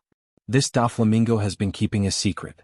He didn't say it, and he also kept a secret from Gecko Moria. Perona shook her head, indicating that she didn't understand. Is that so? Dustless's eyes flashed with pity. He immediately stood up and stretched. It's time to leave here. I gave the order to kill the devil before I went to the three-masted ship. It won't be long before the Navy comes to destroy this rotten place. After that, Dustless walked out and walked toward the tunnel ahead. Whoa. Turning his head to look at Perona standing still, Dustless frowned and immediately wondered, there is no need to be afraid. You are not a wanted criminal. You don't have to care about the Navy. Almost all of Gecko Moria's men were noobs and most of them had no bounty. Looking up at Dustless's back, Perona's eyes flashed with embarrassment. She immediately gritted her teeth and said, my shadow was taken away by Gecko Moria. I can't leave this place until I get it back. As she spoke, tears welled up in the corners of Perona's eyes. Everyone wanted to live the life of their dreams. If she could, she also didn't want to live in this dark place that was neither human nor ghost. That guy is despicable enough, but his style of doing things is like this. For the so-called subordinates, he has always used them as pawns. When he joined the Shichibukai, Moria killed all his crew members and gave them to the government. Dustless explained softly and immediately walked to Perona's side and passed by her. Regardless of Perona's stunned eyes, he returned to the same way. The direction was the original room where Doflamingo and Gecko Moria discussed cooperation. Master, are you going to? Hurriedly keeping up with Dustless, Perona asked anxiously, are you going to get caught? Gecko Moria is very strong. He is one of the Shichibukai. The tone revealed deep fear and helplessness towards Gecko Moria. This world pays attention to the law of the jungle, the weak are prey to the strong, and the weak are destined to be dominated by predatory animals higher in the food chain. So what? Without stopping, Dustless glanced at Perona and said as he walked, he is one of the Shichibukai, and I am also a marine admiral. Why should I be afraid of a sea thief? The shadow that was taken away by him can be taken back again. Perona nodded like a chicken pecking rice and resolutely chased after Dustless's back.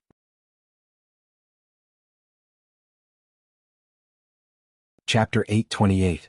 In the dark corridor, two vague silhouettes were walking towards the corridor ahead. The two figures were extremely thin, and the tallest person was only about 1.75 meters.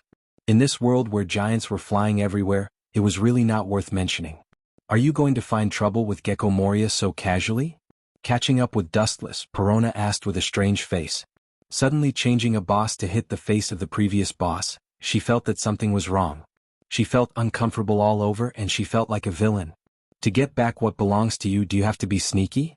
His footsteps stopped. Dustless looked at Perona in confusion. To get back what belongs to you, is it necessary to be sneaky? This is a matter of course and it is necessary to do it openly. That's not it? Hearing this, Perona shook her head like a rattled drum. Suddenly turning over and stepping on the former boss under her feet, Perona always felt that it was a dream, and there was an unrealistic feeling. She was afraid that the cruel reality after waking up would make her desperate. Those guys are really stupid. The demon slaughtering order is still active. Dustless stared at the distant sea, and there was no trace of the navy. Demon slaughtering order? What is that? Staring at Dustless's handsome face, Perona asked curiously. Hearing this, Dustless's footsteps suddenly stopped, looking around the entire island-like ship, and casually explained, it's nothing, just completely burned this big ship that looks unsightly. At the same time, Doflamingo also left the terrifying three-masted ship and left quietly in a submarine. He thought that no one would notice, but in fact his every move was clearly seen by Dustless. I have contacted all the people who should be contacted. I hope Gecko Moria will not disappoint. Inside the submarine, Doflamingo was lying comfortably on the sofa with his legs crossed leisurely. He hummed an unknown tune as if victory was within his grasp. Hearing this, Treble, the second in command of the Don Quixote pirates, shook his head with a wry smile and couldn't help but advise, even if you can hold Royce South's people, including his men, don't forget that he still has an ancient weapon like Pluton. Treble's tone was filled with hidden bitterness as he pointed the spearhead at Doflamingo. Back then, it was this guy who had contributed Pluto's blueprint to Dustless in order to survive. This was a blatant aid to the enemy. Nether King? Doflamingo sneered and said proudly, don't forget that the Netherworld King's current construction base is Dressrosa. Once it's completed, I'll rob him. Doflamingo's eyes were full of fanaticism. It seemed that he could already imagine the scene of controlling Pluton, sweeping the new world, and trampling on the Xianxia, 4 emperors. Even his hands and feet were waving uncontrollably. The pavilion closest to the water enjoys the moonlight first. Pluton is being built in Dressrosa. Once it's completed, the first person to get him will be Doflamingo. Treble saw this and couldn't say much. After all, in the Don Quixote pirates, Doflamingo still has the final say. Caesar, that bastard, I must tear him to pieces. Thinking of Caesar, Doflamingo's eyes spat fire, and the bloodthirsty murderous aura all over his body began to go berserk. That guy often relied on Dustless's high opinion of him to order Doflamingo around. Just thinking about it made him gnash his teeth in anger. Being ordered around by an ant had deeply wounded Doflamingo's self-esteem, leaving an unerasable shadow in his heart. Bang bang bang, in the cold dark corridor, a 6 or 7 meter tall figure swayed left and right. Every time this mysterious creature took a step, the ground would vibrate. That group of useless waste, they can't even clean up a few small fish, and made me lose face. Gecko Moria's face was black. He had just discussed the terms of cooperation with Doflamingo. As a result, his room was suddenly demolished. It was self-evident how depressed he was. Most pirates attach great importance to face. Hey, you dare to come back? Looking straight ahead, looking at Perona who suddenly flashed, Gecko Moria said angrily, It's all because of your group of incompetent subordinates that I lost face today and lost my bargaining chip in front of Doflamingo. However, Perona remained calm and looked as if it had nothing to do with her. From now on, I am no longer your subordinate, give me back my shadow. Perona stared at Gecko Moria and said coldly. Hearing this, Gecko Moria seemed to have heard the funniest joke in the world and said contemptuously, "Do you think you can still be scared after getting on my ship? In your dreams." Immediately, he turned and stared at Perona. Gecko Moria's tone was full of sarcasm. "Of course, if you can beat me, I can set you free. If not, shut up and work for me." Hearing this, Perona gritted her teeth and stared at Gecko Moria. She guessed that Gecko Moria would imprison her and live on this dark island forever. She can't, but can I do it? Chapter 829. The ghostly voice resounded through the void, and immediately countless photons converged. In the dark corridor, it was as dazzling as the sun for a moment. Gecko Moria subconsciously closed his eyes. Beside Perona, a large number of high-density photons condensed here and then reassembled. A young silhouette could be clearly seen. His hair was messy and his eyes were deep and sparkling. His face had an indifference that would never change. The invisible self-confidence. It seems that the operation of the general trend of heaven and earth is according to the will of the person in front of him. Marine Admiral? Wiping his eyes, Gecko Moria thought he was old and dizzy. It is no wonder that Gecko Moria is so surprised. The terrifying three-masted ship is rarely seen. Now a Marine Admiral has inexplicably descended. How can he not be surprised? Immediately thinking of the words just now, his proud face solidified, his face turned gloomy, and he stared at Perona with a gloomy face. He almost vomited blood in his heart. No wonder she dares to be so bold. It turns out that she has hooked up with a Marine Admiral. Perona is my subordinate. Your Excellency must fight for her. She is just an ant. Gecko Moria smiled at her. In the end, he almost gnashed his teeth and roared. The hysterical roar scared Perona and she quickly hid behind Dustless. She was sure that if Dustless abandoned her, he would definitely be torn to pieces by the angry Gecko Moria. Any pirate hates traitors. Her hands instinctively grasped Dustless's arm. Perona knew that at this moment, Dustless was her only life-saving straw. If she was abandoned, she would only step into hell. There is no need to worry. Dustless gave her a comforting look, indicating that she did not need to be afraid. Perona nodded timidly but still hid behind Dustless, looking at Gecko Moria in fear. The strength of her grip on Dustless did not lessen, but became tighter and tighter. Dustless could not help but be speechless. In all fairness, he did not feel that Moonlight Moria was terrifying. He was just an ordinary member of thousands of beings. There was nothing special about him. Perona is my subordinate. Please don't meddle in other people's business. Presumably, Fleet Admiral Sengoku and Gorosei, 5 Elder Stars, don't want a gap between Shichibukai and Marine. Soon the Marine headquarters and Shichibukai will need to join forces to deal with Whitebeard. Guang Moria said solemnly with a hint of warning in his words. Are you threatening me?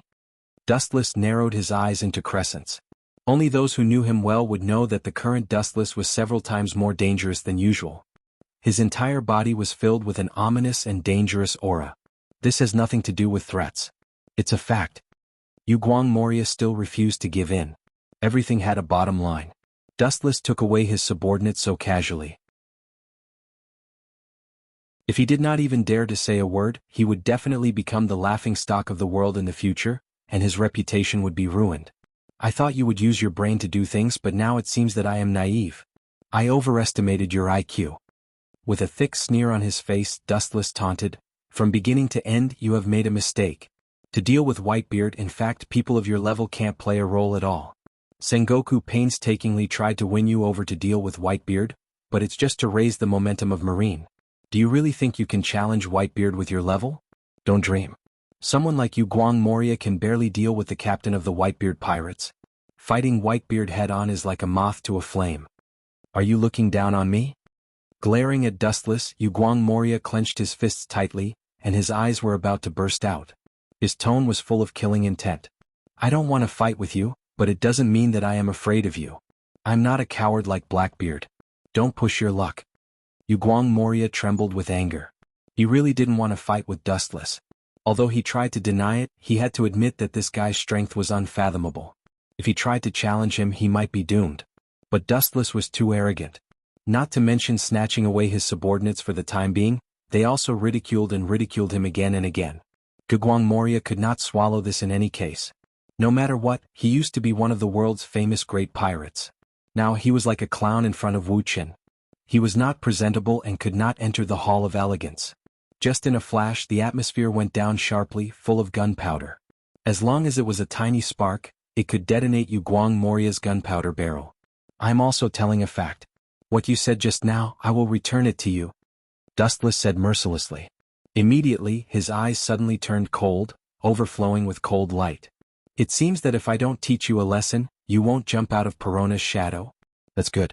I will show you a little. Otherwise it will be difficult for you to understand the meaning of my previous words. Open your eyes and see clearly. The gap between us is so big.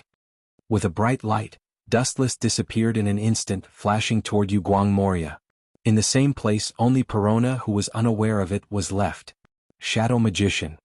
A monster composed entirely of shadows condensed in an instant, and it was exactly the same size as Guguang Moria. This is one of my moves. Can be used for defense and attack. If you want to hit me you have to fight him first. Guguang Moria laughed wildly. Fight? What are you dreaming about? This is just an unequal war, a one-sided annihilation. Crack. The shadow that gave him high hopes was easily torn apart by Dustless in less than a second. It was so simple that it was no different from tearing paper scraps.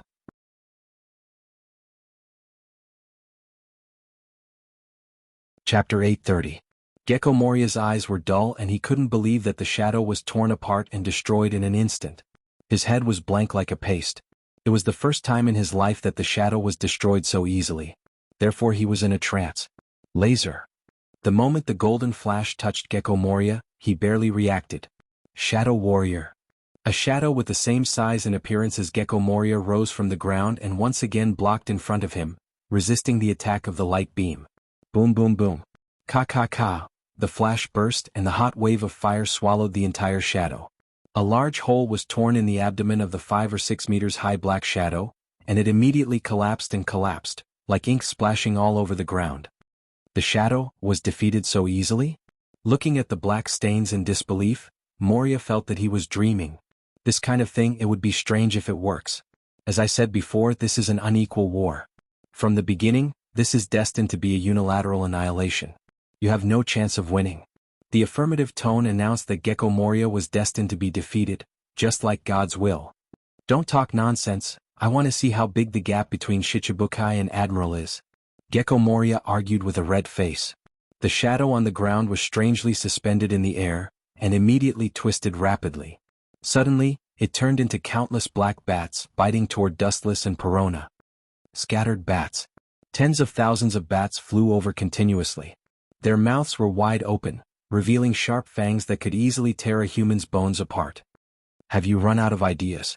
Only this kind of boring trick is left. Taking a step forward, looking at the large number of shadow bats in front of him, Dustless sneered, his eyes widened and invisible ripples spread. Buzz. The mysterious force broke out of his body and turned into an intangible wave. Where it passed, the buildings were cracked and the shadow bats galloping were all annihilated. Gecko Moria was shocked and the mysterious wave just now also brushed his body. He stretched out his mentality of being unable to resist, and even absurdly wanted to kneel down and surrender. Was that Haushikuhaki? The hair all over his body stood up uncontrollably. Moonlight Moria's body was still trembling slightly. If one looked closely one would find that his body was crushed. He was just bent over and looked at the ground with a blank face. Just now, the Haushikuhaki that almost crushed the entire castle has obviously reached the point of perfection, and the huge deterrent is enough to rewrite the natural environment and even the sky can be crushed. Courtesy demands reciprocity. Since you've finished your attack, it's my turn. Without waiting for Moonlight Moria to react, Dustless disappeared in an instant. When his body flashed again, he was already infinitely close to Moonlight Moria's face, followed by his shins full of flashes. Lightspeed kick. In an instant, the light became dozens of times more dazzling than before, and it was filled with a strong destructive power. The speed of light was beyond human understanding. By the time Gecko Moria realized it, he had already made defensive preparations, but the effect was still minimal. Boom boom boom, the huge body was impacted by the flash, and after a moment of stalemate, Moonlight Moria flew out and was forced to fly hundreds of feet away, and during that time he also smashed several walls. Even the stone pillars supporting the castle were smashed and destroyed, and it was possible to tilt and collapse at any time. It hurts, ouch! Screams resounded through the dark void. Moonlight Moria grimaced in pain. He was covered in blood, and his belly, which was attacked by Dustless's lightspeed kick, was obviously scorched and sunken. Even though Dustless's height and Moonlight Moria's were worlds apart, the difference in strength between the two was also worlds apart. Do you understand now? This is the gap between us. People of your level are decades too early to deal with Whitebeard. Although Moonlight Moria's strength is good, if he wants to have an effect on Whitebeard, he must reach the level of a Marine Admiral. The current Moonlight Moria is obviously not enough. Scattered bats. The dense bats once again swept out of his body, and the direction locked was Dustless. Same old trick? Just boring. Looking at the flying bats with a blank face, Dustless did not hide. He thought that these bats were used to attack, and then he would use his elementalization to avoid them. He did not expect the situation to take a turn for the worse. Shadow box. With Moria's order, countless shadow bats directly melted and turned into a black cage, trapping Dustless in it. Ah. Now you can't move dash, Poochie. The sharp cold light cut through the void, and the golden afterimage that had not yet retreated could be seen. The castle was suddenly lit up, and looking at it, a sharp sword easily penetrated the black shadow cage. Dustless walked out of it like taking a stroll. His eyes did not change, and the time from start to finish was less than a second. Even if you are a slow idiot, you have to have a limit. The gap between us, you can never surpass or make up for it. My realm, the probability of you reaching it is 0.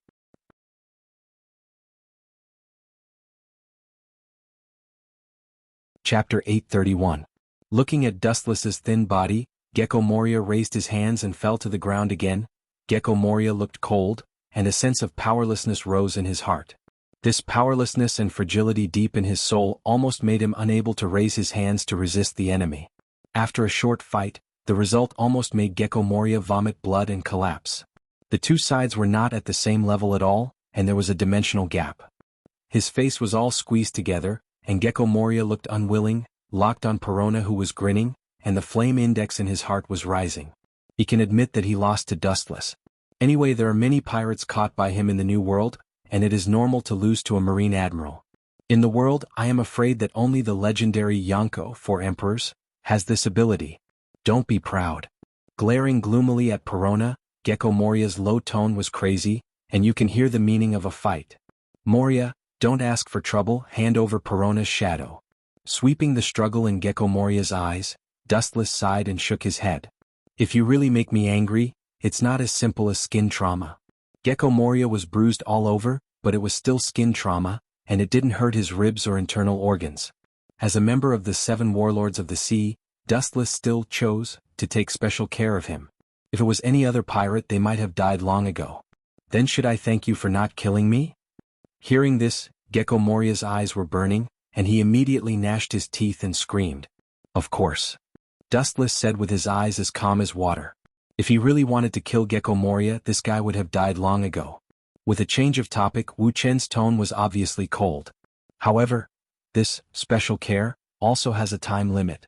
If you miss it, it's as difficult as ascending to heaven to look back. Hearing this, Gugwang Moria's expression stiffened, and his clenched fists trembled. After glaring fiercely at Perona, his tone was full of sarcasm and disdain. Do you only know how to hide behind others? If you have the guts, come out and fight me fair and square. These fierce words were obviously meant to provoke him. Unfortunately, he was destined to be disappointed. Not only did Perona not fall into the trap, but she also made a grimace at Moonlight Moria. The look of a villain intoxicated with success was quite funny. Bastard, just you wait. Seeing this scene, Moonlight Moria was so angry that he vomited blood. Half an hour ago he was still trembling in fear. Half an hour later he dared to ride on his head and look at his face openly. The depression in his heart was self-evident. Moria. A sharp roar came from the ground below. Looking down, it was the members of the Straw Hat Pirates and the particularly conspicuous skeleton man Brooke. Obviously, the Straw Hats had experienced a big battle and there were obvious scars all over their bodies. That group of useless trash. Moonlight Moria's face was livid. He suddenly realized that his ability to select his subordinates was indeed not very good.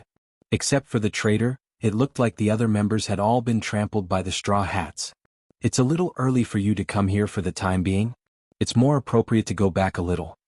Lifting his right foot gently, a large number of photons lingered on it, revealing the sharpness and destructive power, far more powerful than the attack on Moonlight Moria just now.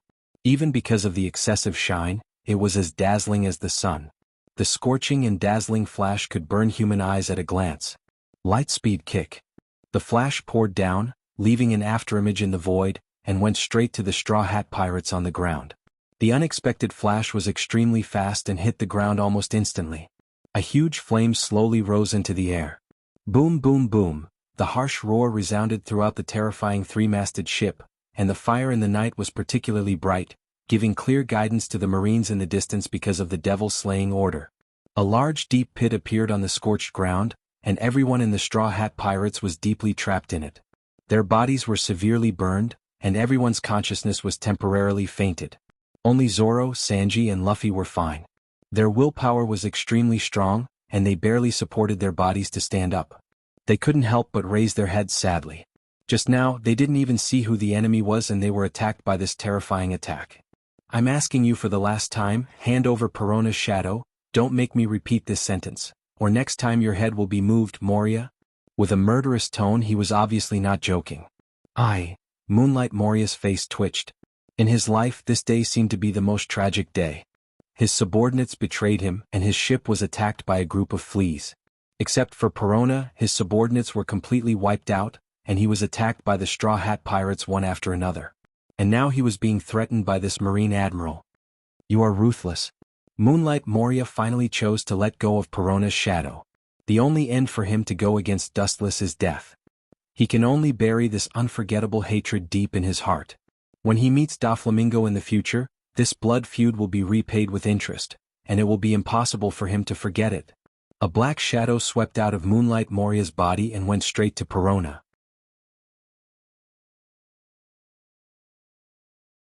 Chapter 832.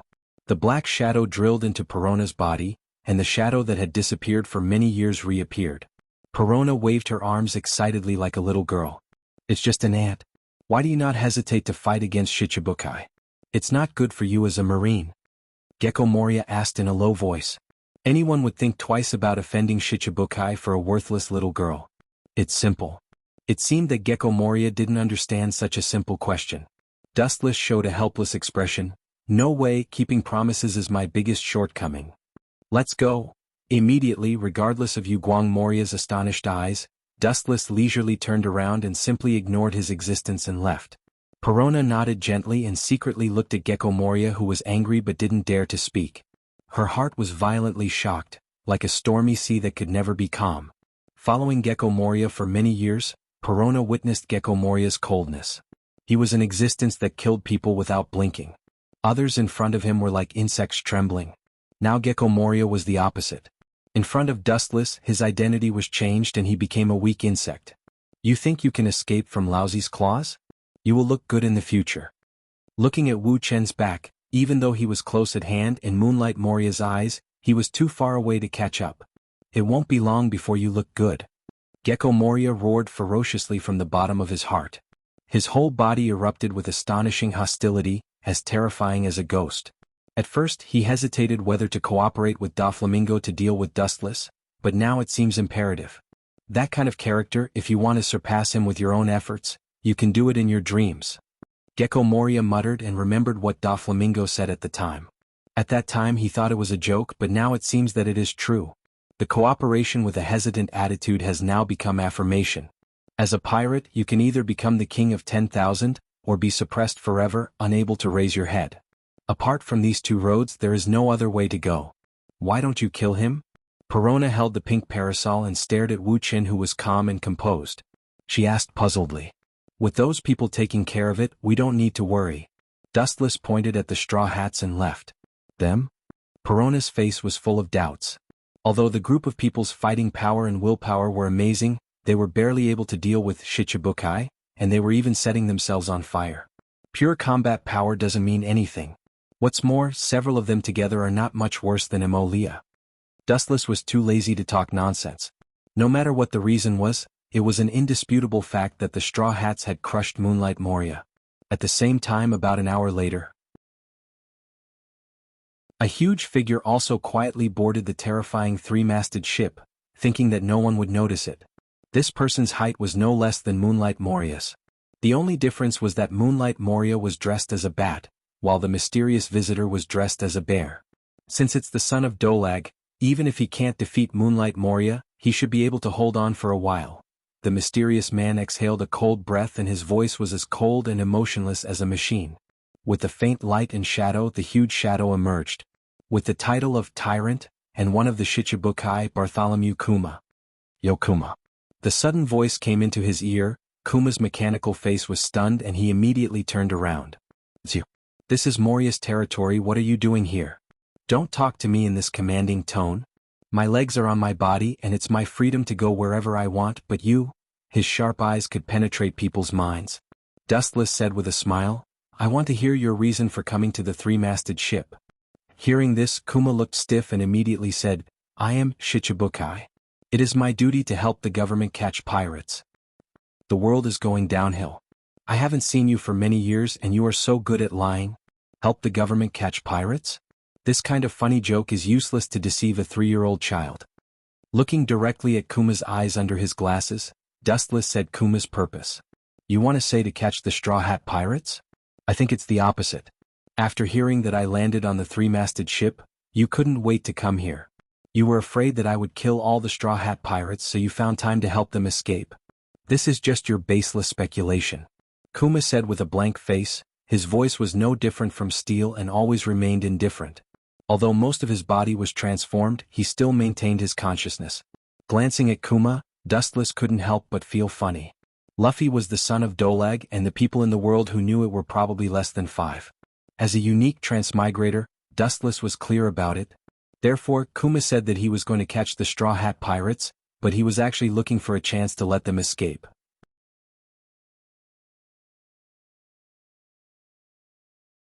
Chapter 833. In Bear's serious eyes, Dustless's guess was just baseless. There was no evidence. To put it bluntly, it was just nonsense. Do you think all this is a coincidence? Wuxian didn't get angry. He just asked calmly with a light tone. After living for nearly half a century, he had long developed the mentality of not changing his expression in the face of anything. If I remember correctly, Dalag's full name is Manchi D. Dalag, and Straw Hat Luffy's surname is also Manchi. Do you think all this is an accident? And you used to be a high-level cadre of the Revolutionary Army, and now you inexplicably came to the island where Straw Hat Luffy is hovering? Isn't all this a bit too coincidental? Looking deeply at the tyrant bear whose expression didn't change, Wuxian said earnestly. His lowered tone obviously meant something. How could this guy know this? Even though the whole person's face is still unchanged, Tyrant Bear's heart is actually in a stormy situation. Dustless is not only right, but he even knows some things better than him. Even though most of its body had been transformed into a machine, Tyrant Bear was still sweating coldly at this moment, and its whole body was cold. It gave him an illusion that Wuxian in the past was also a high-level member of the Revolutionary Army. Like I said before, these are all your personal conjectures. Sorry, sometimes some things are so coincidental, don't make wild guesses, I just came here to catch Straw Hat. As for whether he can escape or not, it depends on Straw Hat's ability. Tyrant Bear is also a big pirate who has lived for decades, so he quickly calmed down. His voice is still unchanged and his tone is always the same as before. You're really stubborn. But it doesn't matter. Anyway, it has nothing to do with me. Wuxian said casually as if it had nothing to do with him. Bear, maybe you don't know one thing. Dustless's serious face suddenly changed and he said to Bear with a smile, before coming I unfortunately met a group of Straw Hat pirates and almost killed them. After that, Dustless watched Bear's every move. Although Bear hid it very cleverly, Dustless clearly saw that his fist suddenly loosened. Is that all you want to say? Bear pretended to be calm and asked. The corner of his mouth twitched, but Wuxian saw it clearly. Of course not, Moria was gnashing his teeth against Straw Hat pirates and you know the consequences? Wuxian glanced at Xianxia and said carelessly, there's one more thing. In this world there are always some people who don't know their own limits. They like to do all kinds of stupid things that make people laugh. Moreover, they always think that they're the final winner. Don't you think this kind of people is ridiculous? I'm not interested in answering your questions, goodbye. Tyrant Bear passed by Dustless. He naturally knew that Dustless's words were insinuating, mocking himself, including those who tried to challenge Dustless. You have to hurry up. Before I gave the marine an order to kill the devil. It won't be long before Gecko Moria's home. I'm afraid it will become a pile of fire. Boom. Turning around leisurely, Tyrant Bear's calm voice was obviously raised, apparently angry, and he said hoarsely, "You dare to order the marine to attack Shichibukai, without authorization? Is the marine going to tear up the agreement with Shichibukai? This is just for Gecko Moria. What's more, it's not you. Now your identity is just a research material for the government. There is no need to worry about it." Dustless said casually, and his tone was somewhat gloating. This is his own fault. A while ago when he was dealing with Whitebeard Gecko Moria, he ran away at the critical time. This is just the punishment given to him by the marine. It's obviously just your personal malicious revenge. How dare you drag the marine's head? Taking a deep look at Dustless, Bear turned and left. At this moment, the marine fleet, after several turns, also found the trace of the terrible three-masted ship and galloped over. This was all because of Dustless's previous lightspeed kick, which allowed them to find the direction from this strange sea. The scale of this devil slaughtering order fleet is obviously different from the past. Whether it was the O'Hara incident 20 years ago or the Sentinel Island incident, not long ago, it was far less than the scale of this fleet. The number of marine battleships assembled is obviously more than 10 battleships and 5 vice-admirals. The scale has reached 20 or 30 battleships. I'm afraid the number of vice-admirals is completely more than 5. After all, the opponent this time is one of the Shichibukai. In the past, Gecko Moria also challenged 100 Beast Kaido. Even if he is unfortunately defeated, his strength is worthy of being treated with caution. I really don't know how Gecko Moria provoked that person. Mole Vice-Admiral and a group of Vice-Admirals gathered at the bow of the ship inside. The person who issued the task of slaughtering the devil slaughtering order was Dustless. They thought that Sengoku would directly refute Dustless's order, but they didn't expect him to simply listen to it and even order other ships to support. All the vice-admirals were silent. They naturally didn't understand the cause of the matter, but they were responsible for the implementation. What's more, Sengoku had already nodded in disguise. Let's do it.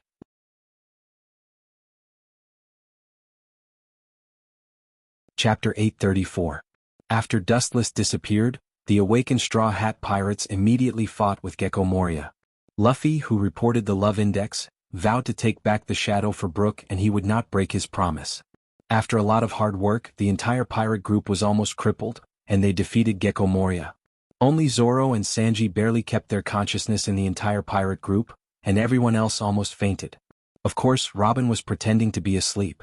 You actually defeated Gecko Moria. Congratulations, young pirates. The voice of surprise came quietly, and Zoro and Sanji both had goosebumps all over their bodies. The two looked at each other in horror and could see the horror in each other's eyes. The owner of this mysterious voice, maybe if he wanted to kill the two of them just now, his body would have been separated by now. The two of them looked for the source of the voice in unison, and what they saw was a behemoth at least 5 or 6 meters tall, dressed quite similar to Big Bear, holding a book in his hand, expressionless like a sculpture. He looked at Zoro and Sanji with a condescending gaze. Worthy of being your son, Dorag? Staring at the unconscious Luffy, Bear nodded with satisfaction and immediately looked at Zoro and Sanji, and his eyes with glasses flashed. Who are you? Zoro's Tachi was unsheathed and he looked at Tyrant Bear warily, smelling an unprecedented danger and oppression. The cigarette butt in Sanji's hand was also pinched out, and he was also meticulously guarded against Tyrant Bear, smelling an unprecedented ominous aura from him. Far more terrifying than Gecko Moria. I am one of the Shichibukai, like Gecko Moria and Crocodile, who was defeated by you before. Tyrant Bear suddenly sat on the ground and carefully flipped through the book in his hand, ignoring the nervous Zoro and Sanji, and said to himself, "This time, I was ordered to catch you." You don't need to say this, I guessed it. Sanji and Zoro said in unison, the Shichibukai that have appeared at present are their enemies, plus this bear-like creature in front of them. This is already the third. The first two are Crocodile and Gecko Moria. Is that so? The book he was reading suddenly closed and Tyrant Bear stood up. First, let me introduce myself. My name is Bartholomew Bear. Do it. Don't expect me to let you go like Lewis South. Bear's tone was low, and there was already a transparent air shield floating in his hand. Obviously he was serious. Although these people's strength was not bad for the time being, In the new world where there were so many strong people, they were at most considered beginner-level rookies. This could also be considered a form of training. Lois South? Who is that guy? Zoro and Sanji looked at each other and looked at the tyrant bear in confusion. You don't even know his name. But that's right, it's still too early for half-baked people like you to touch his domain. Dustless's figure floated in his eyes as Tyrant Bear explained. The person who severely injured you was actually Royce South, but he seemed to have left the three-masted ship due to some other matters. Why did he deliberately let us go? Zoro and Sanji didn't understand. In their pirate group there was no relative of Dustless. Bear's voice was surprised and he immediately said, "Deliberately let you go? Don't you understand?" Bear's tone was filled with sadness and pity, as well as undisguised sneer and contempt. Will the giant that supports the sky be as ignorant as Littlefinger? Don't think that you are strong. In fact, you are not even qualified to fill the gaps between his teeth. He mercilessly attacked several people and there was a deep sneer in his words. These merciless words made Zoro and Sanji clench their fists and deeply hurt their self-esteem, making the two of them stare at Tyrant Bear, full of killing intent. You just worked so hard to kill Gecko Moria. Looking at Gecko Moria, who had fainted in the distance, Tyrant Bear pointed to him and said, "As long as that person wants to, I guess he can kill Gecko Moria in an instant." Tyrant Bear said bluntly, and immediately remembered Dustless's strange eyes. Maybe you don't have to do it. That man's most powerful thing is not physical attack. His mysterious eyes may be just a casual glance at Gecko Moria and he can easily kill him in seconds. There is no need to do it at all. These words are not alarmist talk. Tyrant Bear once tasted the horror of Dustless's dojutsu. His strange abilities are almost impossible to guard against. You have seen the tip of the iceberg of Royce South before, or when he fought against you before, the power he showed was limited to the human period. Sanji frowned when he heard this and immediately mocked. Only limited to the human period? You say that as if he is a god. Hearing this, Tyrant Bear shook his head gently and said, "I'm just making an analogy, but one thing is undeniable. He has not aged for more than 10 years and his strength is as deep as a black hole. He is indeed a godlike enemy. The passage of time is the natural enemy of any creature. Even a strong man like Whitebeard can't escape the erosion of time. After a long time, his body will gradually age. Dustless, on the other hand, has escaped the devastation of time and has always maintained the young appearance of 17 or 18 years old, and has not changed for more than 10 years. Don't think it's incredible, I have tasted his peerless talent."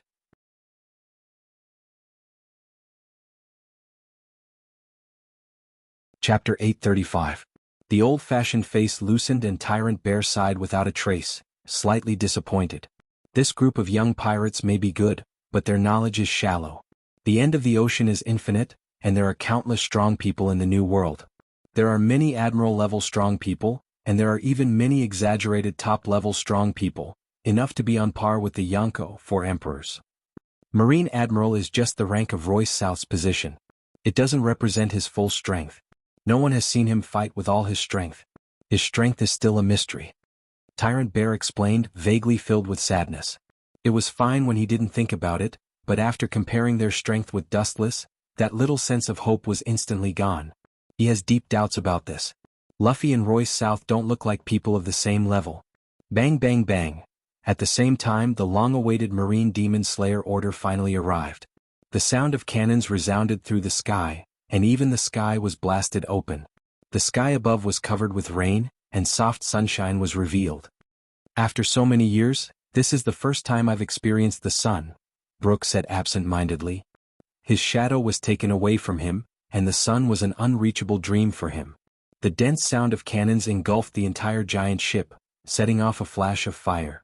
The soil buried deep in the ground was refurbished, and black smoke rose into the clouds. The hell-like three-masted ship was even more dead. Demon Slayer order. It's just us. Tyrant Bear looked calm and his performance was unusually dull. This kind of intensive bombardment is limited to ordinary humans, and it is harmless to pirates with strength of more than 100 million. Bear's impact. A giant white air shield was squeezed and constantly compressed and expanded. Then the void suddenly trembled and made bursts of whining. A violent shock wave spread and the air shield burst instantly. Ka ka ka. The cannonballs that flew within a few hundred meters were impacted by the white air wave and exploded directly before they hit the ground, forming a large vacuum area. Even the low hills in the distance collapsed under the impact. Is this the extent of his strength? So powerful? When Sanji and Zoro saw this scene, their eyes widened. This destructive power was exactly what the Straw Hat Pirates were looking for. In the hands of the tyrant bear, it was as simple as eating and drinking. However, even so, this man with unfathomable strength still showed fear and admiration when he talked about Dustless.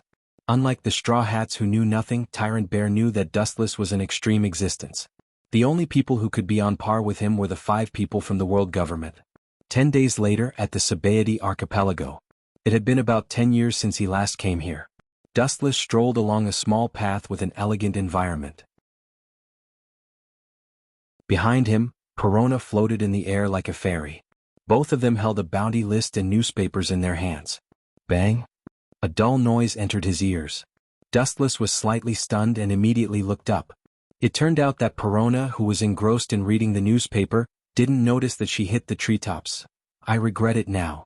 With such a careless maid like you, perhaps I won't even know who did it when I'm assassinated. Wu Chen rolled his eyes at Perona and said, not knowing whether to laugh or cry. In all fairness, Perona's fruit ability is good, but people like her don't seem to be suitable for fighting. She is careless. Dustless still remembers that she was scared by Usopp in the original work. Forget it, it doesn't matter if I keep her as a vase. Thinking of his current strength, Dustless's mouth outlined a confident smile and immediately felt relieved. What is it about? Dustless asked curiously as he stuffed a mouthful of popcorn-like food into his mouth. He was curious about the contents of the newspaper that could attract a witch like Perona. The next stop in the Sabaody archipelago is the Fishman Island, so there are a large group of pirates gathered here. Most of them are unprecedented peak existences, but among the thousands of pirates, only 12 supernovas were elected, Perona explained in a light voice. It was sweet and sounded quite enjoyable. Dustless didn't have time to enjoy the sound of nature. If he remembered correctly, there should be 11 supernovas. His lips squirmed, and when he was about to ask, Perona's voice sounded in advance. Among them, Uchiha Madara, who has a bounty of 500 million berries, is the most eye-catching. Perona looked at the newspaper attentively. Uchiha Madara, who was full of black tubes, had cold eyes, and an overbearing and unruly face. She didn't know why she had a ridiculous feeling of déjà vu. 500 million is too little. It's too one-sided and ignorant. In my opinion, it's at least 1 billion. Sengoku is underestimating him too much. Dustless looked at the series of numbers in the newspaper with disdain. A mere 500 million berries is really worthless. Uchiha Madara is far from worth this price. 1 billion? Perona's pretty face turned black, her lips moved, looking at Dustless's face full of contempt as if he had been wronged. She couldn't help but feel entangled and speechless. You know, this character named Uchiha Madara can be said to have refreshed the history of pirates. He wants to debut and has a bounty of 1 billion berries. Do you think he is a god? One of the Yonko, 4 emperors, has a bounty of 800 million berries. When talking about the Yonko, 4 emperors, Perona deliberately stressed the word Yonko, 4 emperors. The Yonko, 4 emperors, are the emperors who dominate the pirates of the world, and there are almost no characters who can tame them.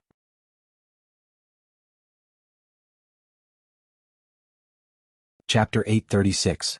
Looking at Perona faintly, Dustless was indifferent to the Yonko, 4 emperors, in her words. His eyes were as calm as water, and it was difficult to stir up a weak ripple. To put it nicely, it was the Yonko, 4 emperors, who ruled the world. To put it bluntly, it was just a big bullying. The captain of the Straw Hat Pirates and the green-haired man are among the 11 supernovas. Perona's mouth was slightly open with a surprised expression. A few days ago, Dustless and she received the news that the Straw Hat Pirates defeated Gecko Moria. This thing is good. Looking at the popcorn-like particles in his hand, Dustless covered it again and threw it into his mouth. It melted in his mouth and the sweet taste lingered between his teeth. Little gigolo over there, sit carefully and don't move. Just then, a group of black-clothed men suddenly ran over, and there was a large group of people behind them, rushing in the direction of Dustless and Perona. They won't call us again, will they? Dustless whispered in Perona's ear. Hearing this, Perona's beautiful face flashed a strange color, and she immediately turned and looked around. There was no one here, only Dustless and her were left. It should be me and the young master, there is no one else except us, and are we in the wrong place? Perona's eyes were filled with doubts, and she looked as far as possible. There were many people hiding in the dark alleys in the distance, watching the black-clothed men approaching Perona and Dustless, all of them gloating. Could it be? With a stiff look, Perona immediately remembered the most terrifying species living on this island. It was not the ferocious pirates, nor the marines all over the island, but the black and white Tenryubito.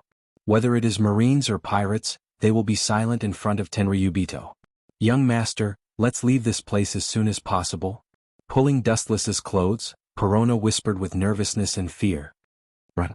The word run doesn't exist in my dictionary. Moreover, these people clearly know each other. Why are they running? Dustless looked at Perona with an idiotic expression. He realized that he recognized the group of black-clothed people who ran over. Even though many years had passed, he still vaguely remembered them. If you know what's good for you, don't move. You've been taken care of, so you don't have to worry about food and drink in the future. As for you, although you're not bad-looking, our master isn't interested in women. You can scram now. The man in black glanced at Perona and waved his men to chase her away. I'm being kept? Dustless's heart, which had been calm for many years, couldn't help but stagnate when he heard this for the first time in his life. His thoughts short-circuited, and his face was full of astonishment as if he was in a dream. Ignorant country bumpkin, you didn't hear wrong. Come with me now, and you won't have to worry about food and drink in the future. The group of black-clothed men shouted impatiently. All of you back off. A cold shout came into his ears, and the group of black-clothed men's nerves reflexively separated. A graceful woman with bubbles and a pretty good appearance entered Dustless's eyes. Shalulia, you're not the one who wants to keep me, are you? The stunning woman who came was Tenryubito Shalulia, and her fat pig brother, Charles Ross, was the protagonist who was once beaten by Luffy. If you're willing to give up the position of Marine Admiral, I really don't mind keeping you. The Roswald family has no problem keeping you. Of course, the premise is that you don't dislike it. Shalulia looked at Dustless's delicate face and said seriously. This was completely from the bottom of her heart. Compared with other Tenryubito of Mariewa, Dustless was perfect in all aspects, and compared with the group of incompetent pigs, he was a perfect lover. It's really a surprise that you can value me so much, but I didn't expect the little girl who was timid to be so bold. Casually glancing at Shalulia, Dustless said indifferently, I'm sorry, I have no interest in your Tenryubito's bad taste. Hearing this, Shalulia looked slightly stiff, and her eyebrows flashed with displeasure. She didn't expect Dustless to not give her face. After she was about to order her men to tie her back, she looked at Dustless's smiling face and put down her raised hand. Her brother was thrown into the garbage dump by Dustless and Mariewa. You're not a Tenryubito. Don't forget you're also one of us. Shalulia reminded. As a Tenryubito, Dustless's style is not that of a Tenryubito. No, I'm different from you. After raising his finger and shaking it, Dustless immediately stood up and stretched and said softly, there are differences between Tenryubito, and you will be eliminated sooner or later. Let's go, Perona. Then the master and the servant completely ignored the countless stunned eyes and left everyone with their backs. You are a Tenryubito? Perona trembled and said, the fear in her eyes was clear. Thinking of the horror and perversion of Tenryubito, Perona instinctively distanced herself from Dustless. She thought that after escaping from Gecko Moria, she would be able to enjoy life after becoming a Marine Admiral, but she didn't expect to step into a deeper hell. Yes, I am indeed a Tenryubito. Dustless nodded and admitted frankly. I'm really blind. Perona pursed her lips and wanted to cry but had no tears. She suddenly felt that following Gecko Moria was too happy. The smiling tiger in front of her is the real giant hand covering the sky. Compared to him, Gecko Moria is just an insignificant particle on the beach by the sea.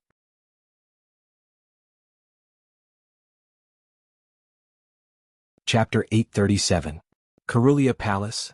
A group of black-clothed men shivered and lowered their heads in shame. The cold sweat on their foreheads almost condensed into raindrops. In the eyes of Tenryubito, human beings are just weeds, worthless. Killing them is just a bad mood for a while. This kind of thing happens from time to time. Get back to me, useless waste.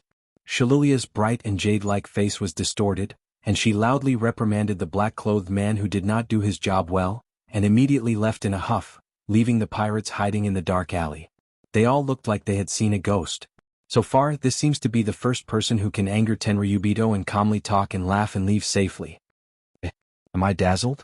Angering Tenryubito is safe and sound. What is the origin of that little white face? Staring at the disappearing figures of Dustless and Perona, a group of pirates looked at them with disbelief. Dustless met Tenryubito not only did not kneel, but also angered the other party. They thought that blood would be spilled on the spot. Unexpectedly, it was the female Tenryubito who fled. The floating Perona was motionless, no different from a sculpture. It's just a Tenryubito. There's no need to be so surprised. Staring at Perona, who was both frightened and surprised, he could only sigh. This is the impression of Tenryubito in the eyes of normal human beings. How can I not be surprised? Perona, who returned to her senses, said. The Tenryubito who did all kinds of evil was right next to her, and she was calm, not screaming. That's because you didn't ask me, or I will be honest with you. Anyway, it's just a small problem. Dustless was quite casual. To be honest, I never cared about the exaggerated and horrible identity of Tenryubito. I just laughed it off. If you want to live safely in the world, only absolute strength, no matter how scary the identity aura is, there will always be a day when it fails. Dustless said in a light voice. Now most of the Tenryubito are living a decadent life.